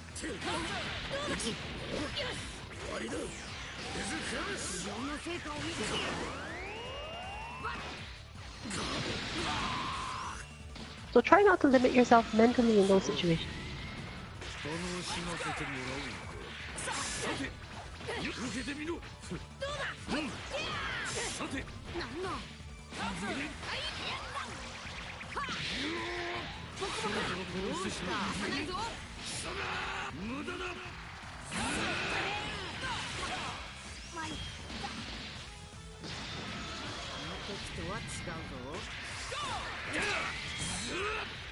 In the end, however, the advantage has mostly gone towards Cell, as Gohan's defense against Cell's speed in sparking is generally a little lacking. As I said, Gohan has poor tracking on a lot of his moves, so you can't afford to just hit things.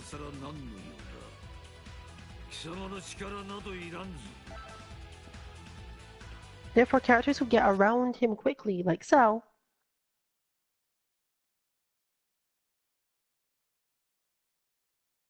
gain advantage toward the end of the match. It's unfortunate that Trunks was lost early, probably due to missed execution. But the way that the match needed to be played with Trunks gone was very different. The battle's about to start. Good luck.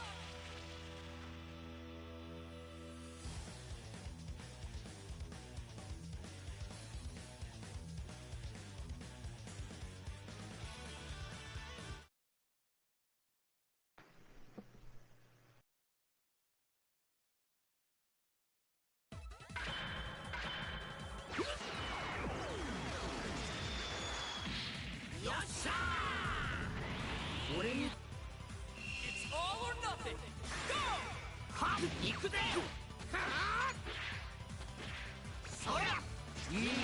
Vegito is a character who is very easily controlled by other people's assists. The fact that he must often play so neutral for so long to get the opening required means you can rob him of that timing of his opening relatively easily by calling your assist at the right times. And the right times is a lot of times. Therefore, in turn, rather than fishing for his opening to himself, Vegito should use his assist to aim to get them. Otherwise, he will just generally get pushed down on too much.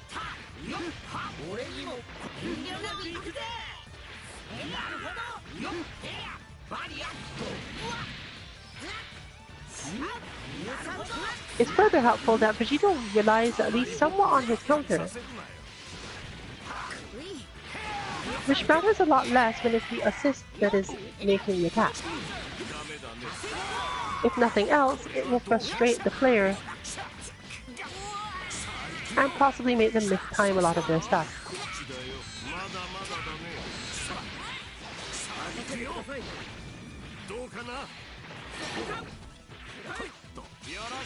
Beerus, on the other hand, is practically immune to assists. Almost all of them. The beam assists are the only assists in this game that really bother Beerus.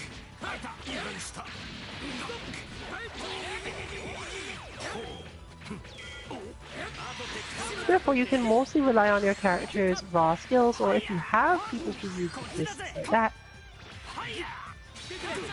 go for that. But this allows you to build up a strategy. Against Vegito, you can rely on assist and build meter in the meantime. Against Beerus, you use that meter, perhaps for Vanish and perhaps for various attacks, but you don't need to use the assist.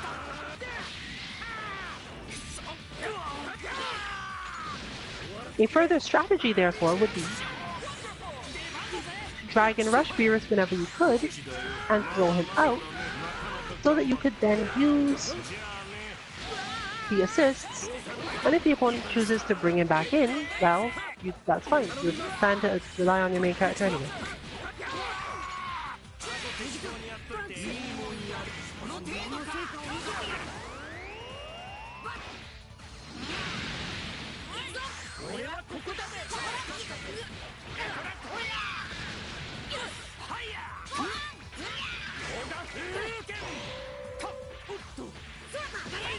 Krillin has a bit more problems with this, but having Trunks as an assist means that Krillin can spend his time focusing on his good defense and tracking.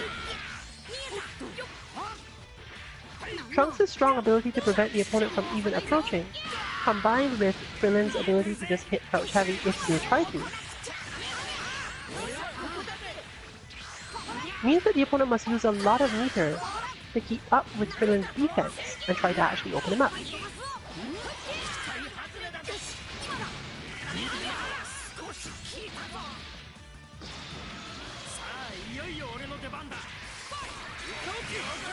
Being able to see the position on screen of everything makes it a lot easier for Krillin to react to things.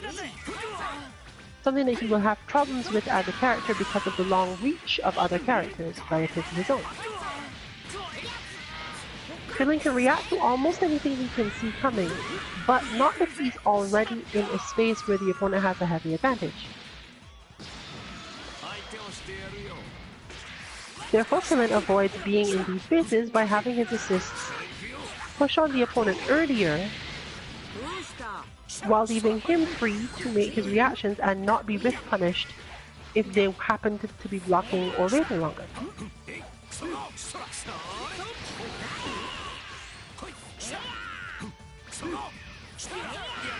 Similar trickery is available to Gohan. Even though he has longer attacks in general, as mentioned, he has poor tracking. But Krillin's assist, i.e. the rock, is literally the definition of tracking. The opponent must be trying to move through that for it to fail. But that is exactly what Gohan is good at handling. So Gohan handles it if they move and Krillin locks on.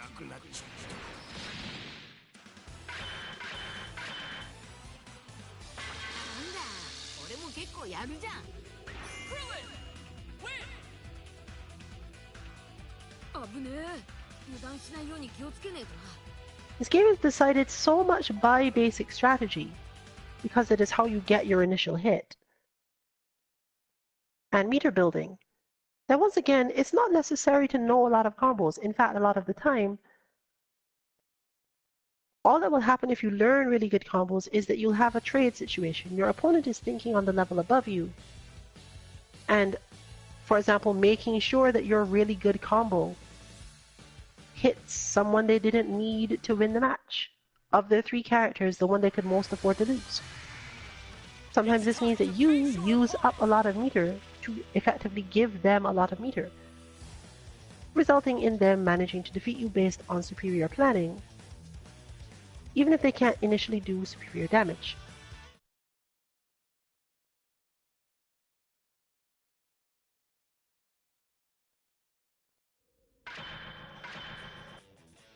It's all or nothing.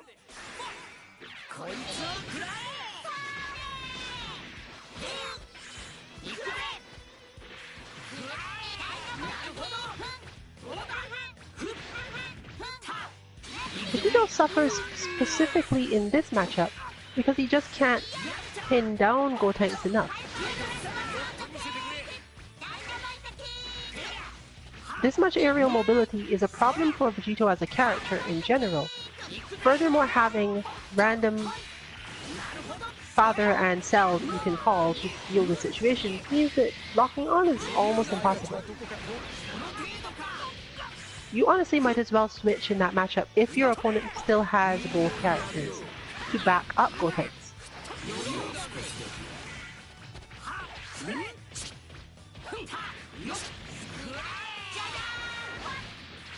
Because as you can see, he's honestly not that hard to block.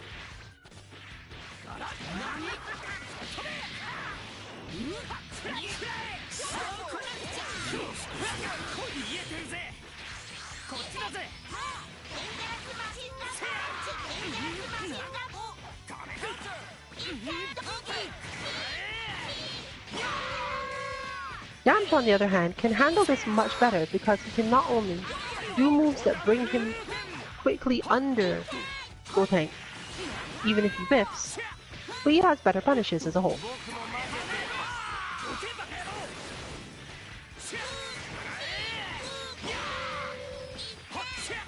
You don't really need to pin Gotenks down if Gotenks can't hit you. One of you will eventually slip up and get hurt, and is often the character with the shorter normals.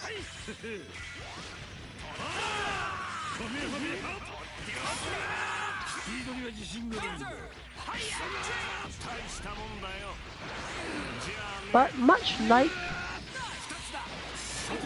16, Gotenks is a good support for Cell because Cell often again hits in the air and can't convert out of the block.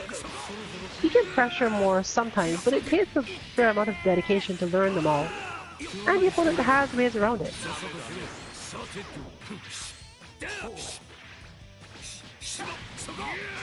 So catching that moment where either You need to make them block just long enough for Cell to land so that you can actually get his Dragon Rush.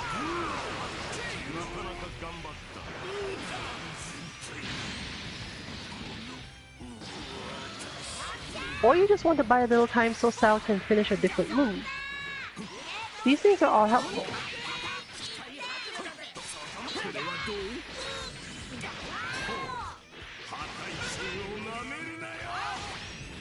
Similarly, Vegeta's good at helping Goten get through this part of the matchup because there's very little that Beerus can do in the initial moment. And distracting him basically means that Goten doesn't even have to get in. He just use full screen attacks. He has some of them.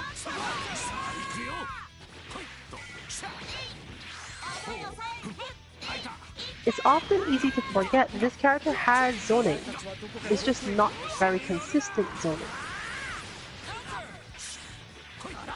But it's certainly enough to deal with a full screen Beerus, for example.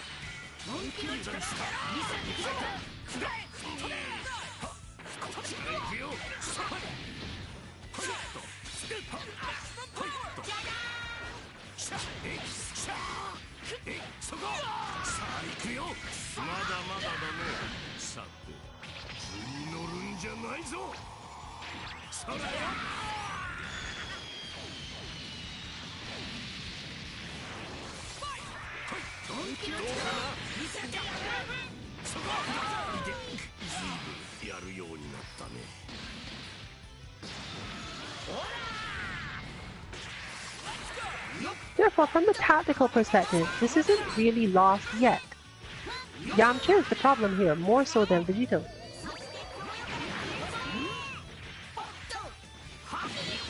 If anything, the main problem is the 60 seconds left on the clock.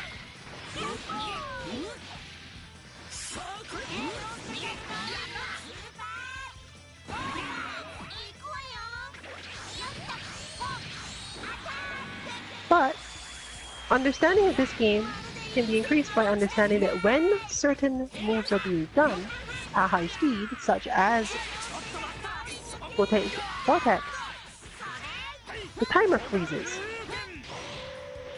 Therefore forcing, even if one wants to win by timeout, one must actually play Yamcha in a very pressury style, which Goten can sometimes punish.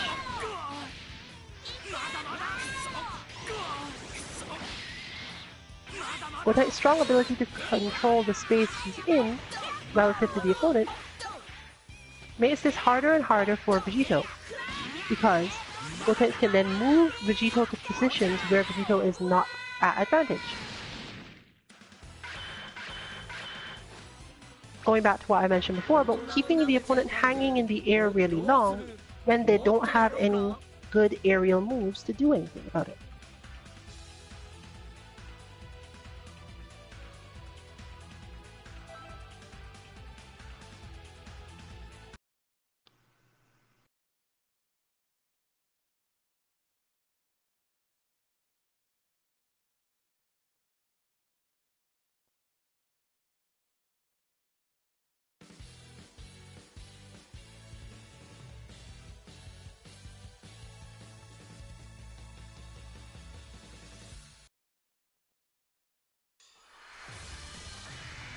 Get ready for battle!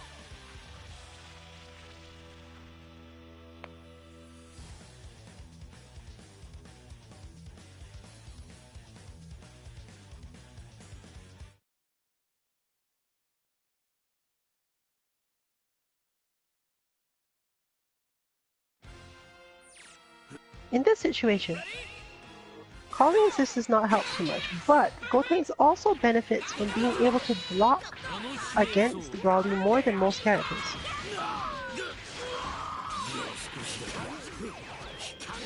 Therefore, it makes more sense to save the assist for this situation.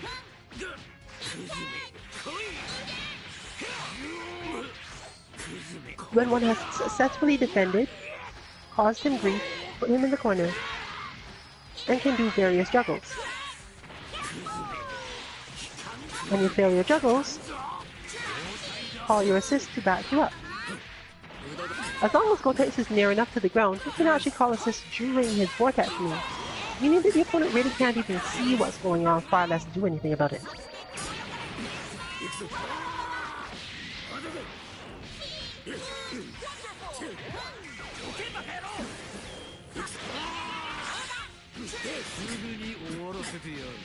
The final result being that a very large amount of things have happened. But Gotenks really didn't take that much damage. In fact, if you check, he more or less lost a quarter of his life through all of that. And that was with a lot of good blocking going on. If he had managed to open the opponent up more, it would be much worse.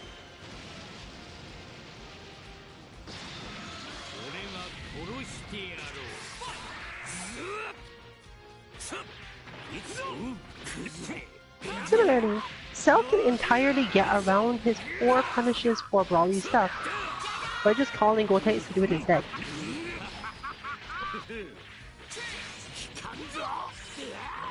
Vegeta has much better punishes against Broly's attack, but suffers when Broly moves out of range, because he always has to worry about being armored.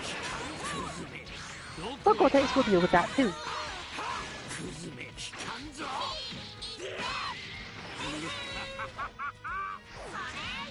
It is not true to say that every team in this game has good synergy, but you'd be surprised what players will come up with if they don't pick 3 characters they like and just go from there.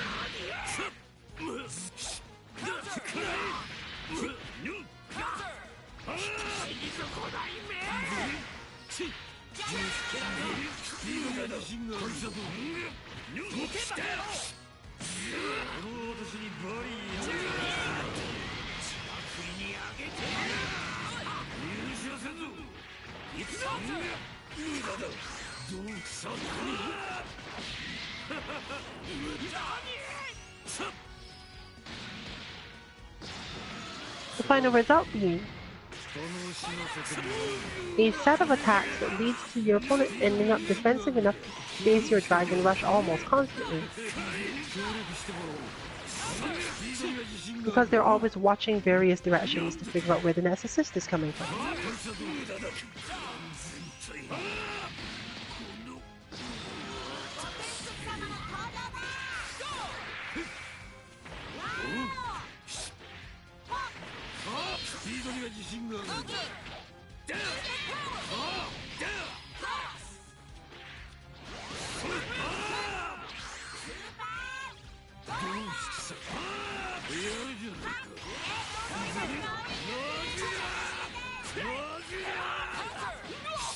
And you can see now, this is a fundamentally superior situation. Gotenks cannot control Cell as well as Vegeta can, and Gotenks is the better assist in this situation for Vegeta. Against Cell, in short, Vegeta on point and Gotenks assisting is better than the opposite.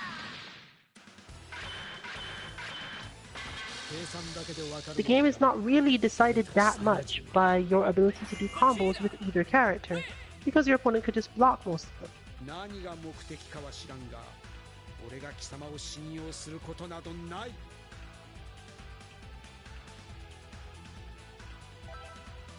But the basic use of your meter very quickly to resolve the situation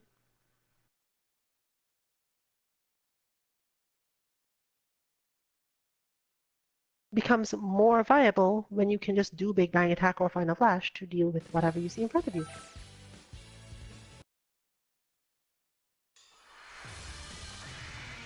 It's time to face your opponent!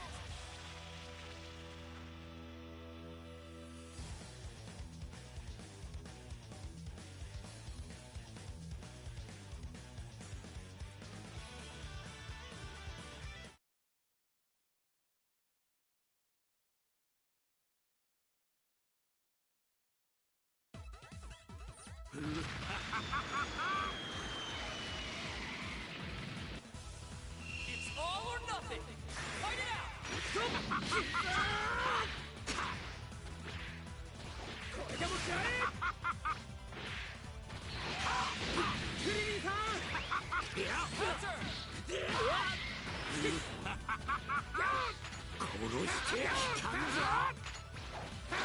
A good way to think about this particular matchup is that Trunks' aim is to hit Crouch Heavy at every opportunity.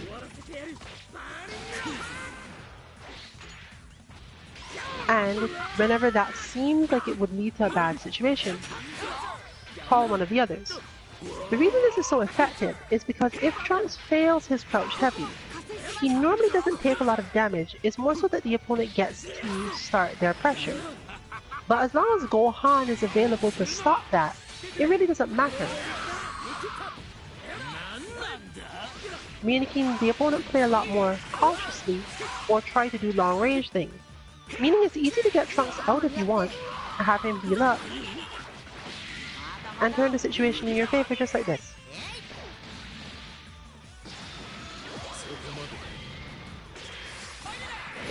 When you are playing neutral in this game, and you know that you will be continuing to play neutral in this game, you really should think of your entire team as effectively being available at once. This is a similar situation. Trunks manages well enough with just Crouch Heavy that it's not going to come up as a big deal to him most of the time. He's eventually going to land it, and if he doesn't, not that terrible. Here we have more meter, meaning that Trunks is no longer the one in play, and while he doesn't have a lot of health left to recover, the two characters that Trunks was required to stop are no longer really threatening. And he can turn to his job of assisting Krillin and Gohan in keeping the situation under control. Krillin in turn has some really good after image setups from here, but will, just like Trunks, suffer if they fail because of the placement he'll end up in. Therefore the answer is to keep pushing on the opponent with the after image and whatever other mix-ups you can come up with, and when things go wrong, call Gohan to reset. Therefore Trunks supports Krillin's offense, and if the opponent manages to get close enough to be threatening, Gohan resolves it.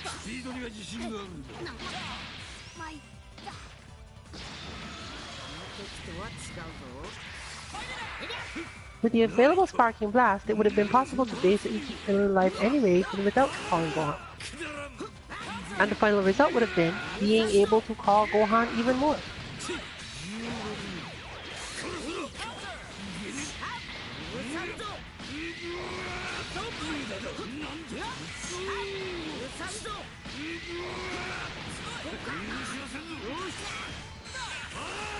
So do your best not to underestimate the joy and effectiveness of simply calling assists at weird times.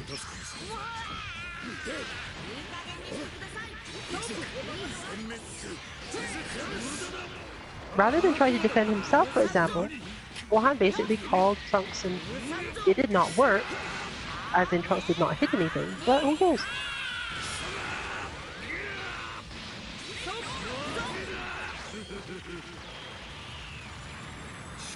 Is this actually going to manage to do anything? Please note that the time freeze also applies to your sparking, so if your opponent does certain moves, you shouldn't worry about sparking running out in the middle of that move, although I believe it can run out immediately afterwards.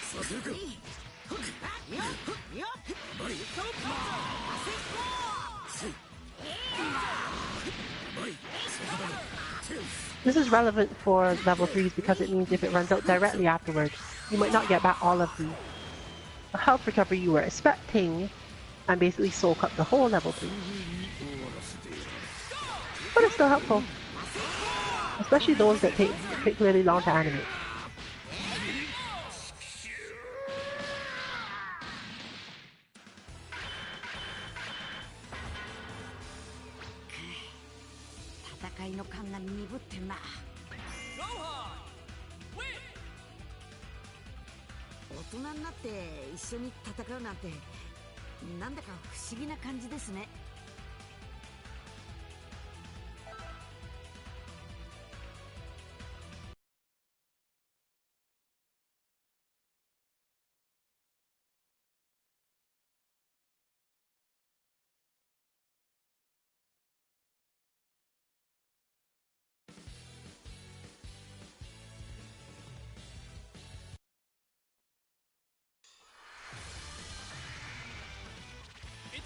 Vegito handles Broly very well though, because Broly cannot force aerial situations as easily as the others.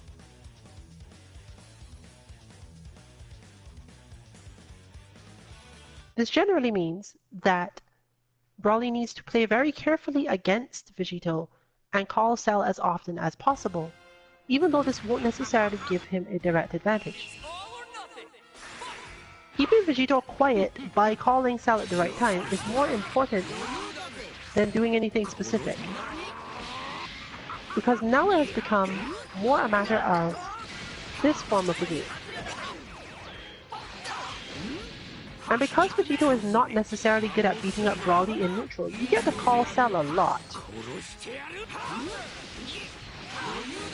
Calling Cell also helps you find the moment to go for the super dash without having to just do it more or less in neutral. Against Yamcha, the situation reverses. Yamcha is constantly close, and calling 16, or in 16's case calling Broly, is more useful.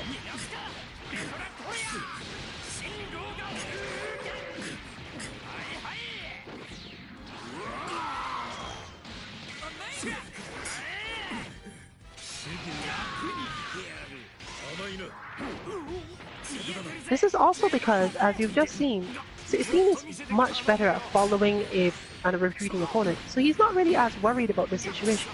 If Broly happens to knock the opponent away, he doesn't care.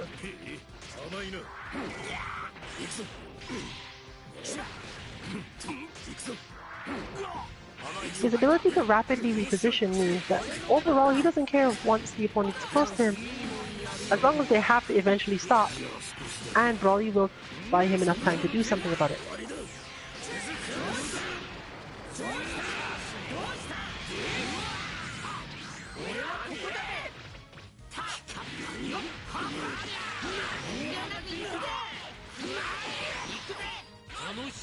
In the end, as effective as that all was, the overall flow of the match hasn't changed. And it's not going to change, probably, until one of the characters on that side is defeated. Therefore, your plan should be to use Sparking Blast to delay that moment for as long as possible. In this case, not happening because it wasn't used early enough.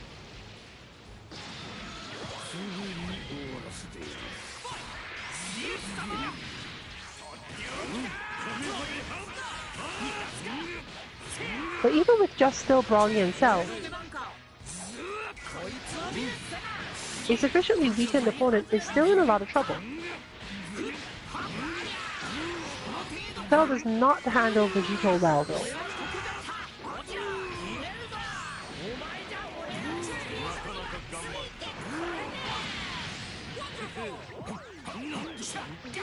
And a delay in actually getting the Sparking Blast active on that situation has led to falling.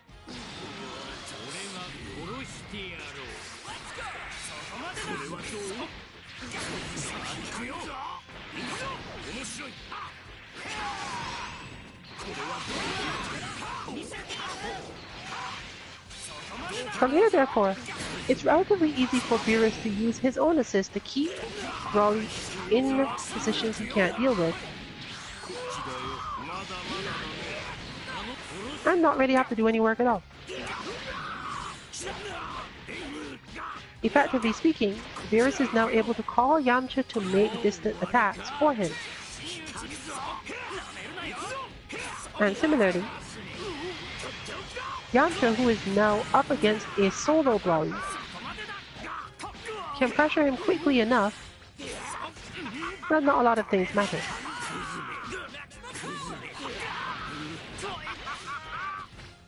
Forcing Broly to make hard reads and take big chances.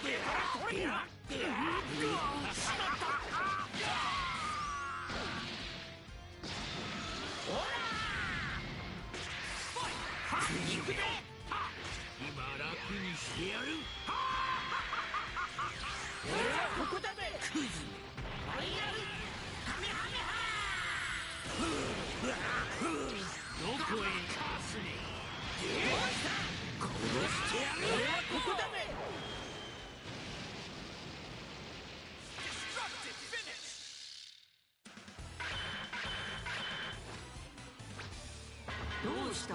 どうする？もっとやろうか？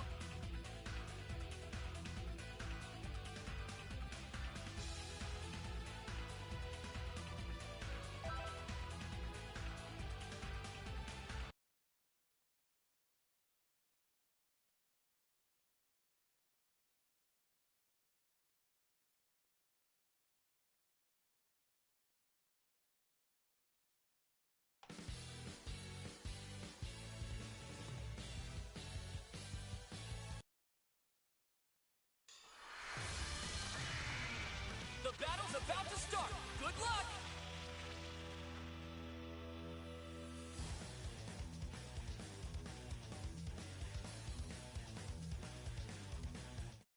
So what from Brawley's side? Well, clearly Gotenks' best option is to block. This means that Brawley's best option is basically to super dash. But if he just super dashes, then obviously Gotenks will just hit crouch heavy and everything will go stealth really fast. So, the question is, what assist can Brawley call to make the super dash work? In this case, obviously stealth. Are you ready? Let's go! The execution for this is a little harder, but as you've seen, this works. Gotenks is not effectively able to use his crouch heavy to deal with that, and had he tried, he probably would have been hit. While you do get more pushback than you normally are able to take advantage of with Brawley, you do still have some stuff you can do from there. And this is basic opening gambit score, you're not as worried.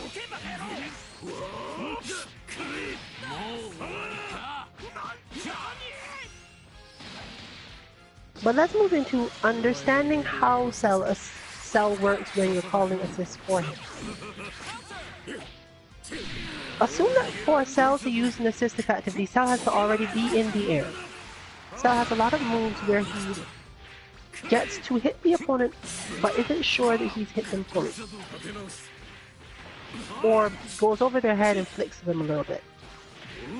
In those situations, Cell cannot be sure that he will be able to do anything when he lands. That moment, for example. And the opponent can be tempted to respond to this by counterattacking. Cell's assists, therefore, assist him in preventing that counterattack.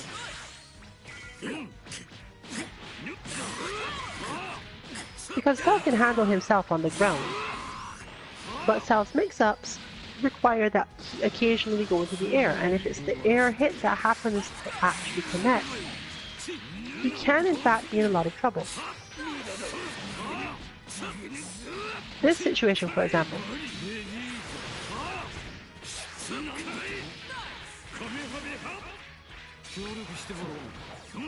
This further helps Cell by buying him enough time for him to recognize whether or not he should go for the Dragon Rush.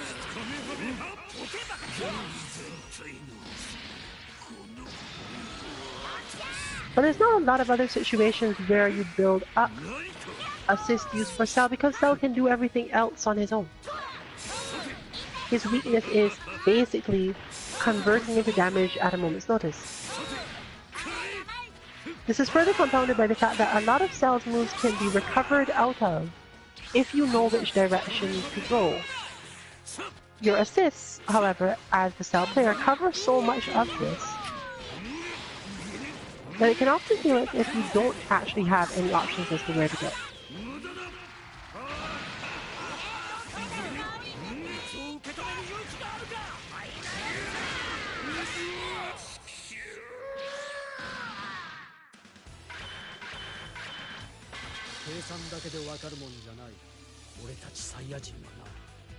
Vegeta!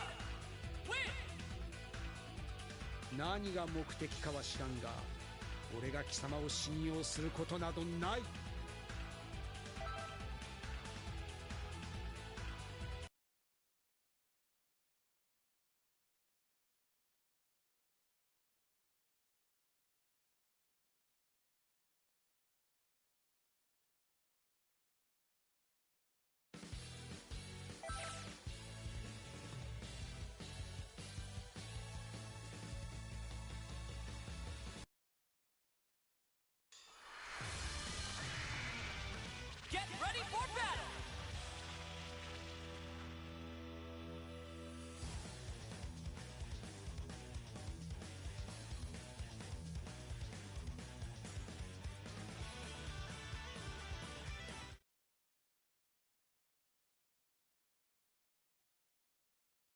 Pulling from last week's stream about our basic acronym for how to play the game, まずお前から血祭りにあげてやる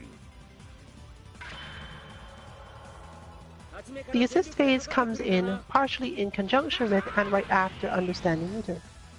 But the reason that we've been talking about assists at the beginning of rounds so much is because by default you don't have a meter. Therefore, you can literally skip the meter phase, and you're too far away from your opponent to have to worry about blocking. You can definitely consider deflect, but of the acronyms given, at the very beginning of any given match, those are your two options: deflect, call assist, and try an attack of your own. You can also switch, but this is usually suicidal. A few lucky characters can just hit heavy, but again, not necessarily the best of ideas. Not by itself, anyway. Which is why this week we've been discussing this so much.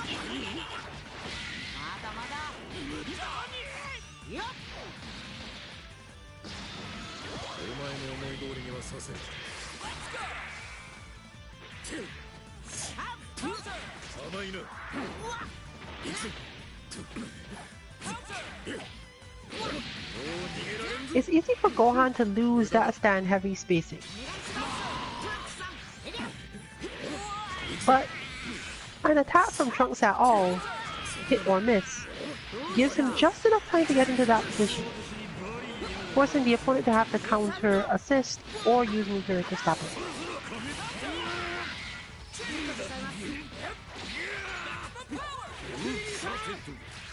If all three characters happen to be around, the situation becomes perfect.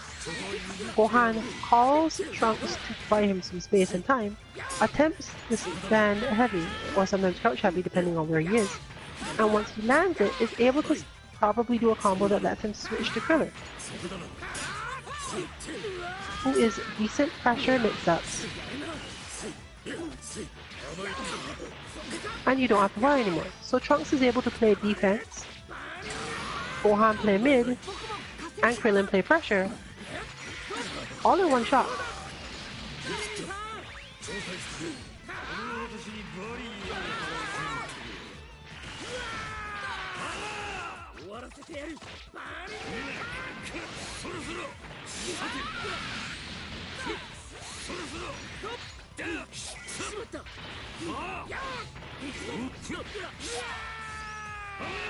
Similarly, since Trunks has that long, strong crouch heavy, he doesn't often need to call Gohan to deal with situations for him, meaning it's easier to switch into Gohan when the situation warrants it.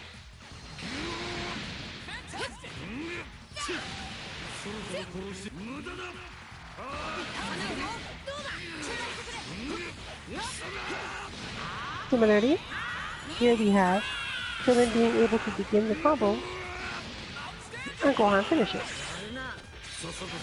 leading back into Gohan playing neutral and knowing, at least with some certainty, that if the opponent manages to defend for a long time, it'll just end up with the same thing happening again. Krillin will be ready to switch in as part of Gohan's combo,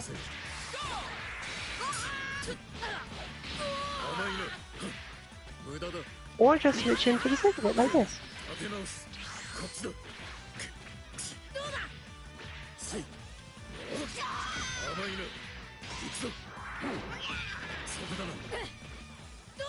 However, this isn't a particularly good matchup for Krillin if the opponent is playing a certain way. Fortunately, that's not happening at the moment, so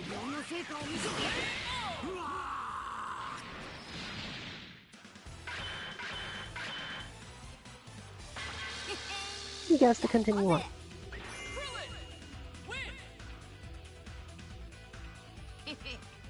ちょっとは様になったかな。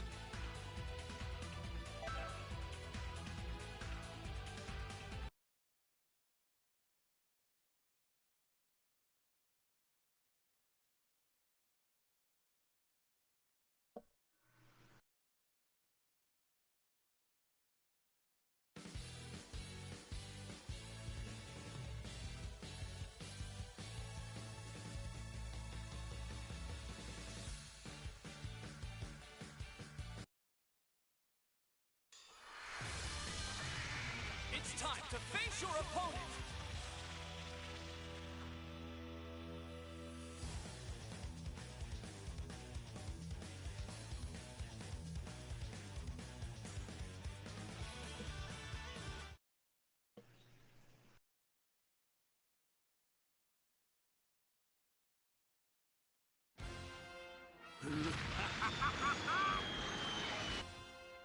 Ready?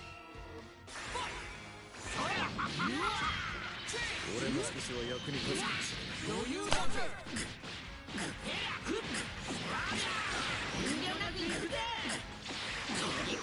問題ない。こ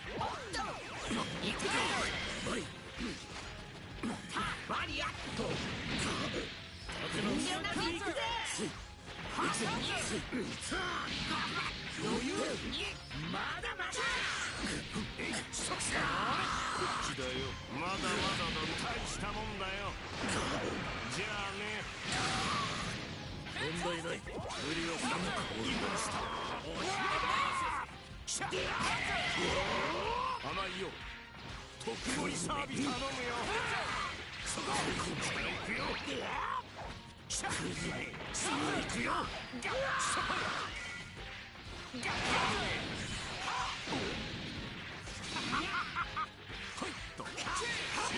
登場だぜ。はいやはいや逃がすか。もう何なんだ。行くぞ。本気の力見せてやる。見えてるぜ。くそ。やってるがこりゃ早期弾。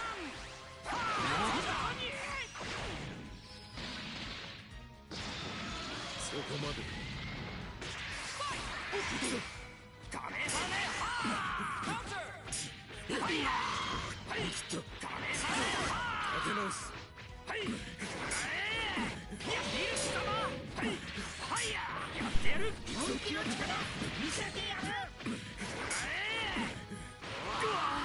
ってやる。くれとカメハメ無駄だ。ちょっと砕けてよ。さてカメハメハ俺の出番か。貴様どうカメハメハ。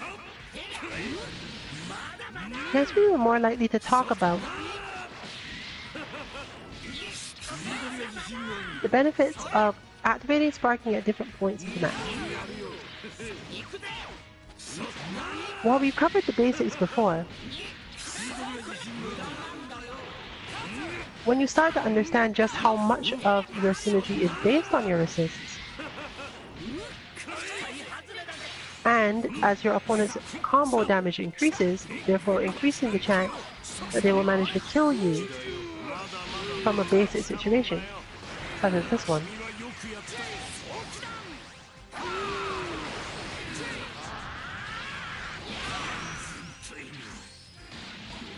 It becomes more and more important to understand when in a match you need to activate your sparking based on the matchup and your opponent's meter available.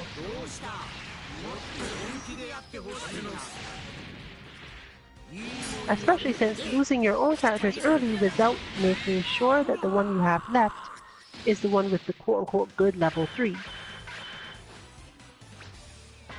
is a quick way to end up in a terrible situation.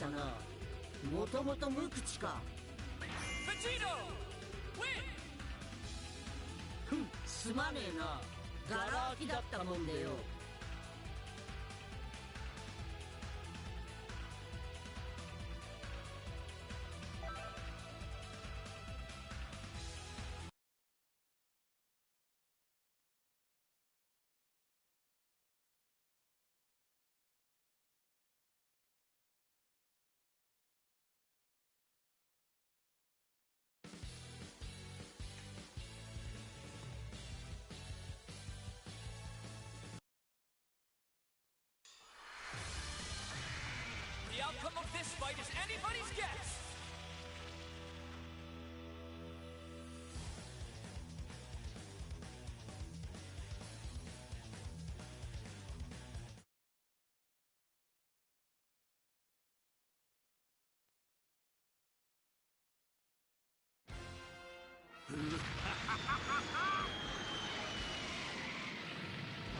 まずお前から血祭りにあげてやる。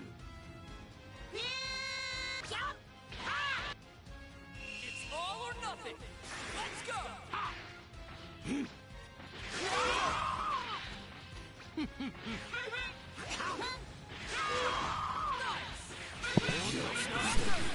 Nice.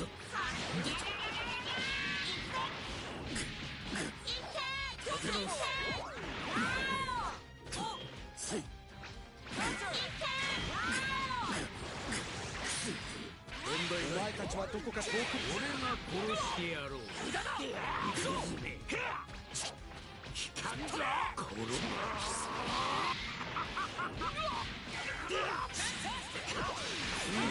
スピードには自信。スピードには自信があるんだ。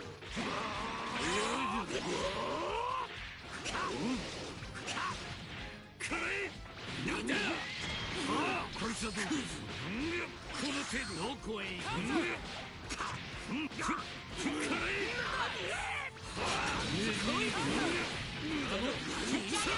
楽しめそう。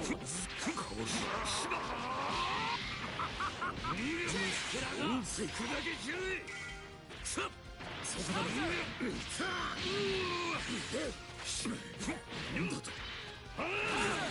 見切った。そこだ。落ちろ。そ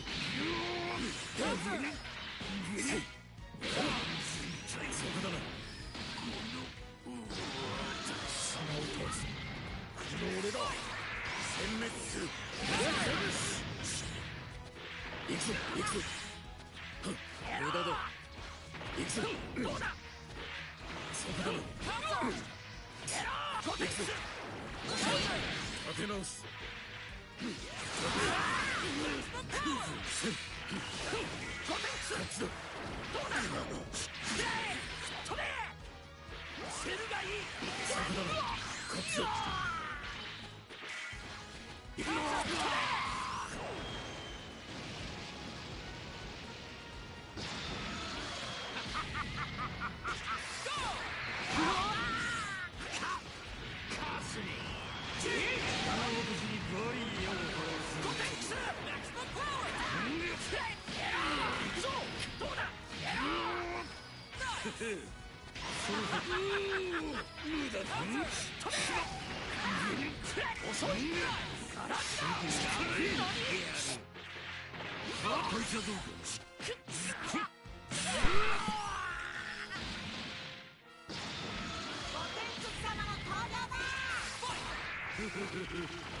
怒らないでほしいな。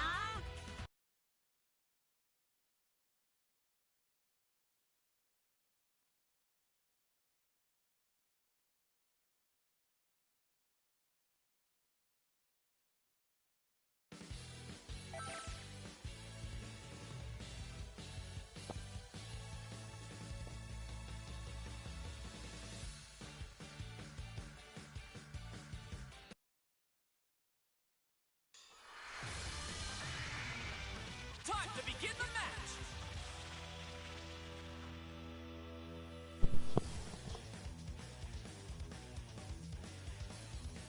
Vegito's general tendency to have to attack in front of him on the ground makes it fairly easy for Cell to cause him trouble, but it also has meanings for Trunks, even though he's not as good at it.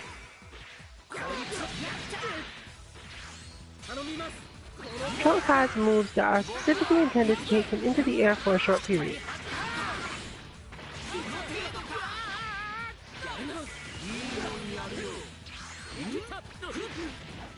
While Vegito can do damage to Trunks in this state, the damage he does is usually small enough that Trunks just has to find the moment for conversion and resolve the situation from there.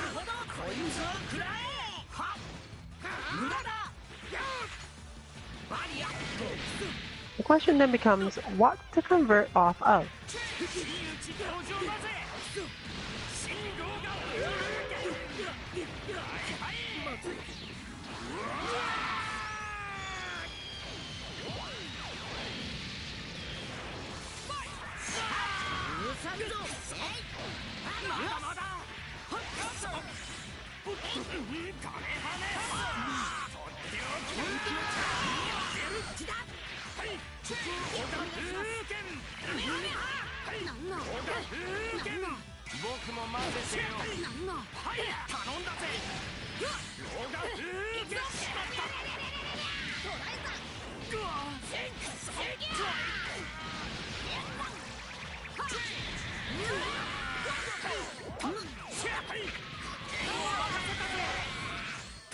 Once again, we see the weakness of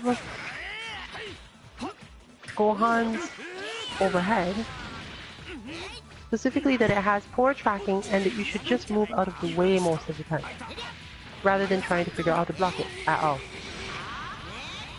Sometimes you will get hit for doing this, but most of the time if you have enough health, the number of times it works for you is just totally worth doing this.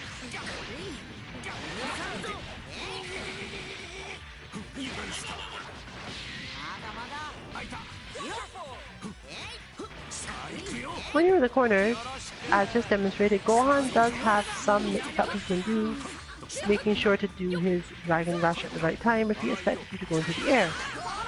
However, in mid-screen this generally doesn't work that well because you tend to be moving at a rate that will cause you to drop out, and you won't actually manage.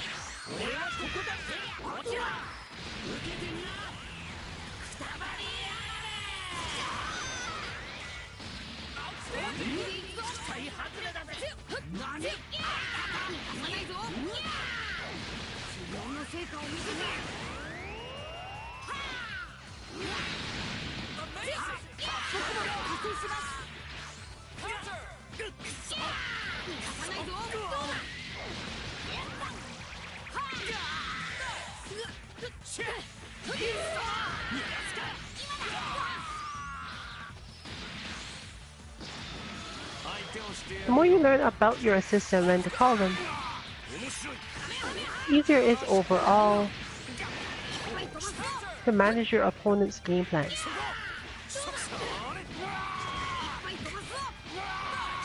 Because you never need to understand everything with one character. You simply don't have to have all of the tools available to you with a single character, and you don't have to necessarily come up with particularly strong methods of staying out of the situation or beating it. Sometimes it's actually in your favor to get into the situation on purpose because you have the assist available, simply because the advantage to you for being near that situation and hopefully your opponent messing up or something is so much higher than forcing yourself to stay out the whole time.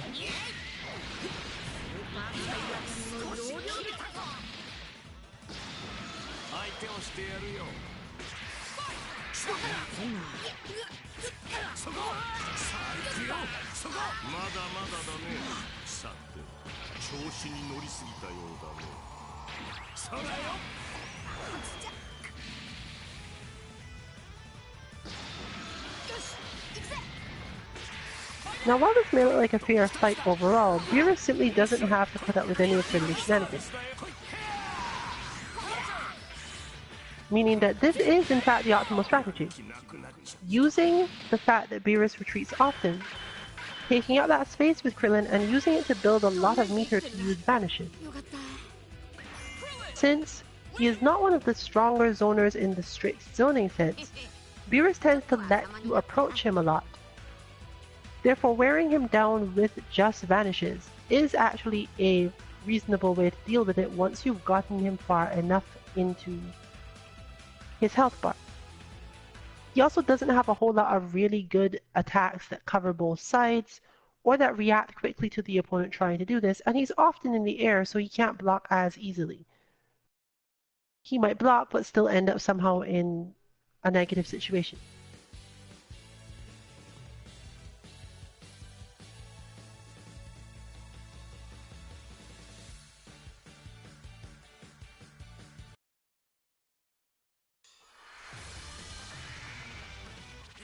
So we're back to the fact that Vegito can't pin down Gotenks. And the longer you can keep your other two assists available, the easier that gets. This is a match that becomes very reactive because as soon as Vegito leaves, Gotenks should too. But the opponent has no specific reason to bring Vegito back either, unless you switch to Cell and they're really confident.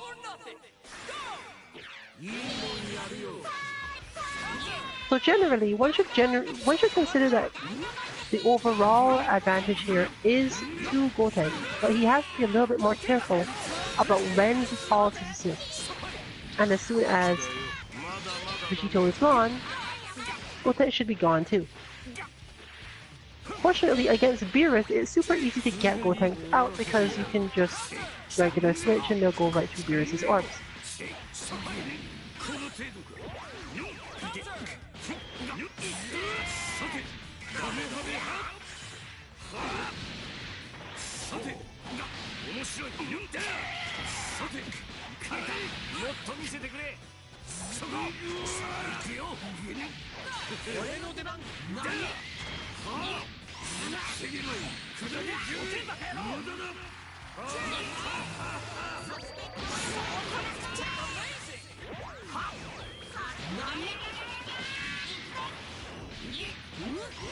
You can see the tactical decision, therefore, to immediately go into Cell Super and just bring Gotenks back, forcing Vegito to have to retreat. Once you've gotten that form of advantage, it's relatively easier to keep the situation going much longer. This sort of match tends to turn into a really long, drawn-out battle of attrition and tactics that is mostly won by who manages their meter better.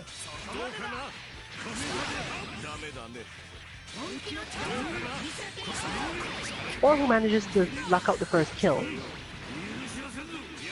Making it even more important to pay attention to when you could best use your Sparking Blast, as shown here.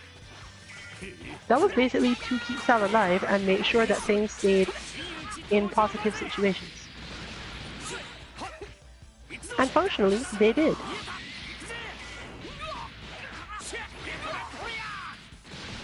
Despite the fact that there is quite a lot of health lost on both sides, more so on one than the other, we do know that even if this shifts, as long as the final ends up being Gotenks versus Vegito, the health may matter a lot less.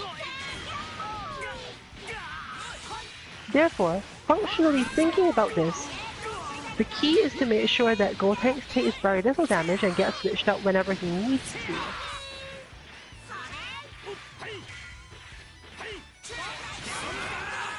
And any damage taken is taken by Cell and Vegito.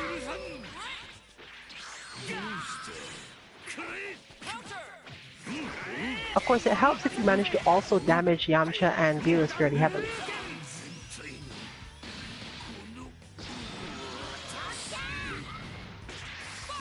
So we're still not yet in a situation where it's particularly negative. And we see the decision on this side being a very sensible one also, to have Vegito try to fight Gotenks now, because if he happens to win out and get the advantage, the situation gets way better. And without a second assist, it's a little harder for Gotenks to keep this up. But he totally still can.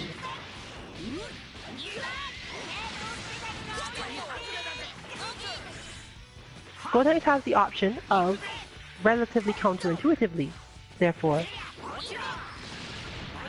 throwing Vegito out of the match to prevent stuff like that.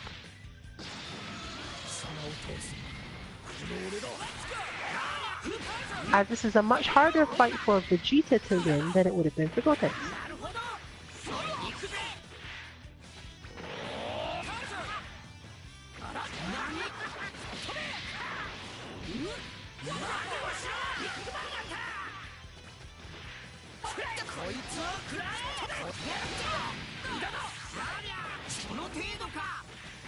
But as you can see, we're at 78 seconds. This fight was won almost entirely off tactical things.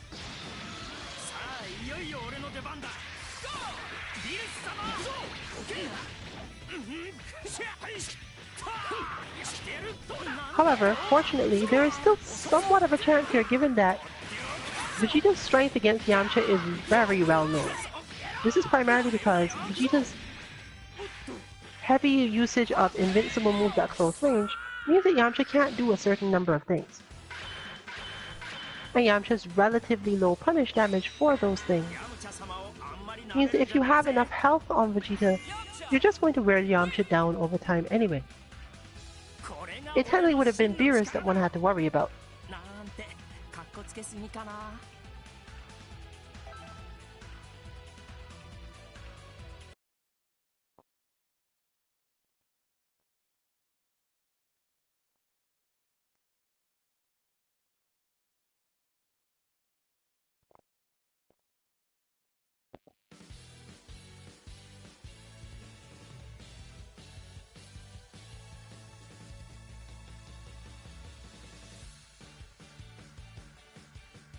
We're now going into our second last match of the night.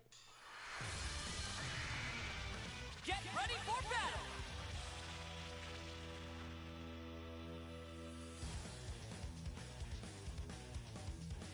And once again, we're back to considering opening gambits and assists. Once again, the timing for Cell covering Broly's approach is a little tough, so if you do see it fail, it may not be because it doesn't work.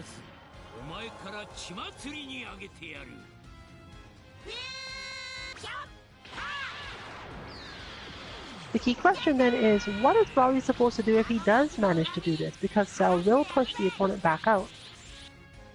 What does he want to do here?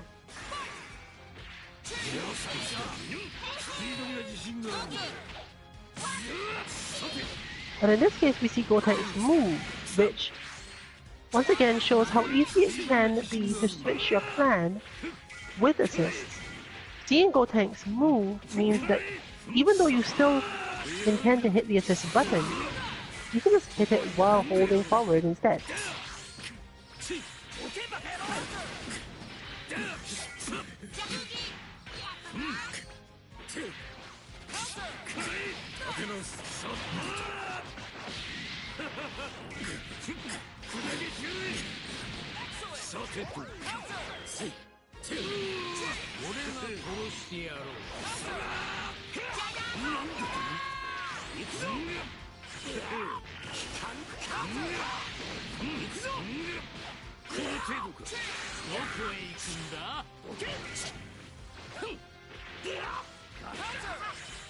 Vegeta can have some problems against Broly simply because Broly's reach is so much greater than his.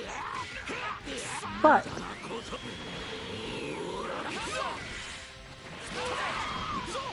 Vegeta is blessed in that Broly doesn't deal well with Vegeta's actual specials,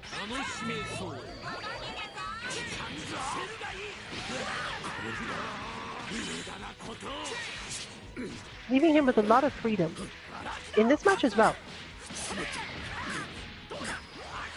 In order to deal with Vegeta's specials, Broly has to be ready to use his crouch heavy or crouch medium to entirely prevent certain situations. Even attempting to punish can be a little bit difficult for him.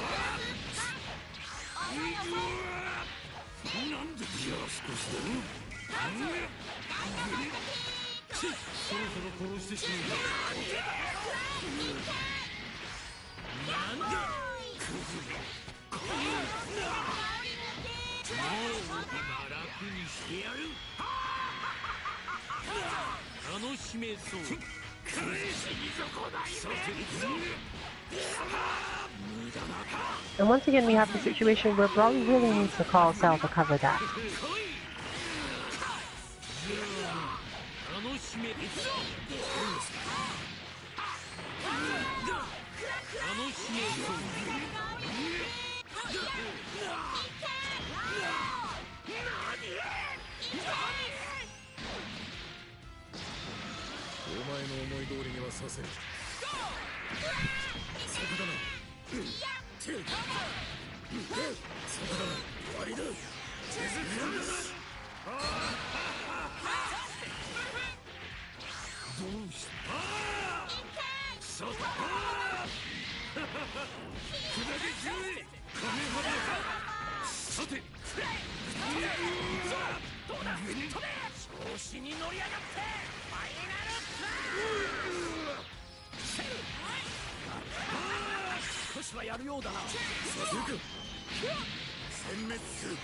The further benefit of that strong Dragon Rush game Vegeta has is that even if you escape the Dragon Rush, he has usually managed to push you back into a position that's advantageous to him.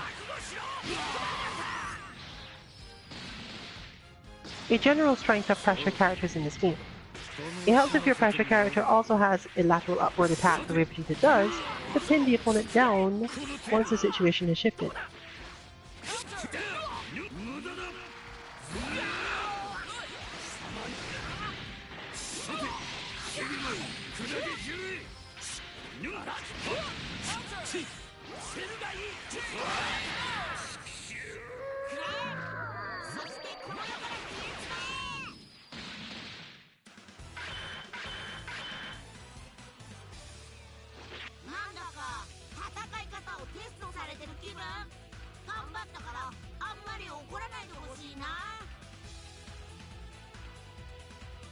So with that valiant effort at putting all the pieces together, you can see how team synergy is an emergent process. Understanding how to do something will let you come up with your own methods of doing it. Meaning that you don't have to use a team that other people are using or look for methods based on their play. You're relatively free to look for synergies between characters you like, and if you realize that the synergy doesn't work too well and you can't make it work, either consider why you're playing all three of them, or just come up with something else to do with your assist time. Switch a lot more, for example, to keep everyone alive. Because if you're playing three characters that you feel comfortable with and think you can play equally well, there's a decent chance that you are able to just use a lot more switching and play a lot more neutral. After all, you'd have to have confidence in your character being able to play neutral. Or just really like the character for some reason, lore-wise or something.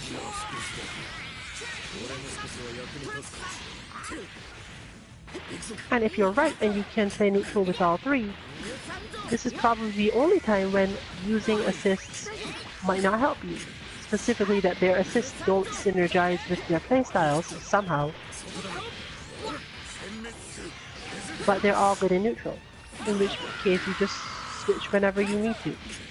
and use that as your method of building up your synergy, specifically that they get to heal a lot. This is compounded by the fact that characters who play neutral well are therefore most able and most likely to stall for long periods, resulting in the characters that go back to heal actually managing to do it. It's also more likely to make the other player spend a lot of meter and try to do level 3s, meaning you get even more chances to heal people. And if for whatever reason it doesn't look like you're going to be able to do the healing directly, there's always Sparking Blast to back that up as well. For example here. But you have the other option, using a lot of meter. So we see that Gohan is taking some damage, but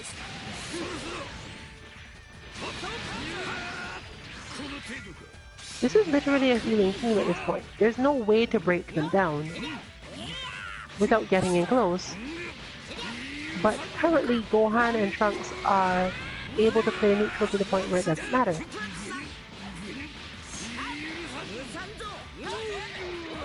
Forcing you to be more creative with your own character and your own assists to prevent it.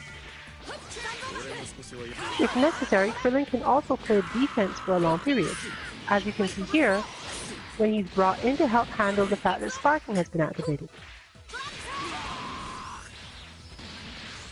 Sparking makes it more difficult for Gohan and Trunks' tracking to work, but Krillin cares a lot less, especially because he's short.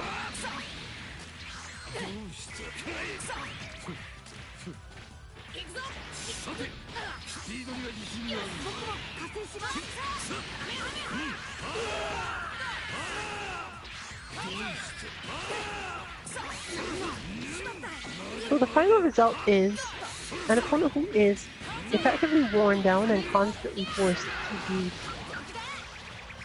risky or overall confusing things. And now we have Trunks, who has basically taken no damage.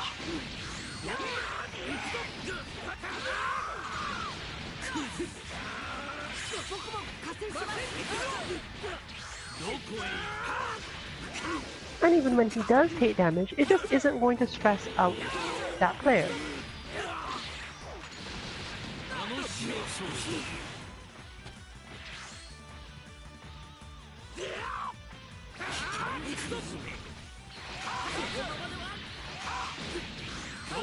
Because as you will further note, Sparking Blast is still available. Even if things were going to go poorly, there's a good chance they get reversed, because these characters are good at playing neutral and making sure they don't suddenly take a ton of damage. You do have to be careful not to wait too long to activate the Sparking and get caught in the mix-up. If you really believe your opponent could kill you given their meter, you might as well just activate it.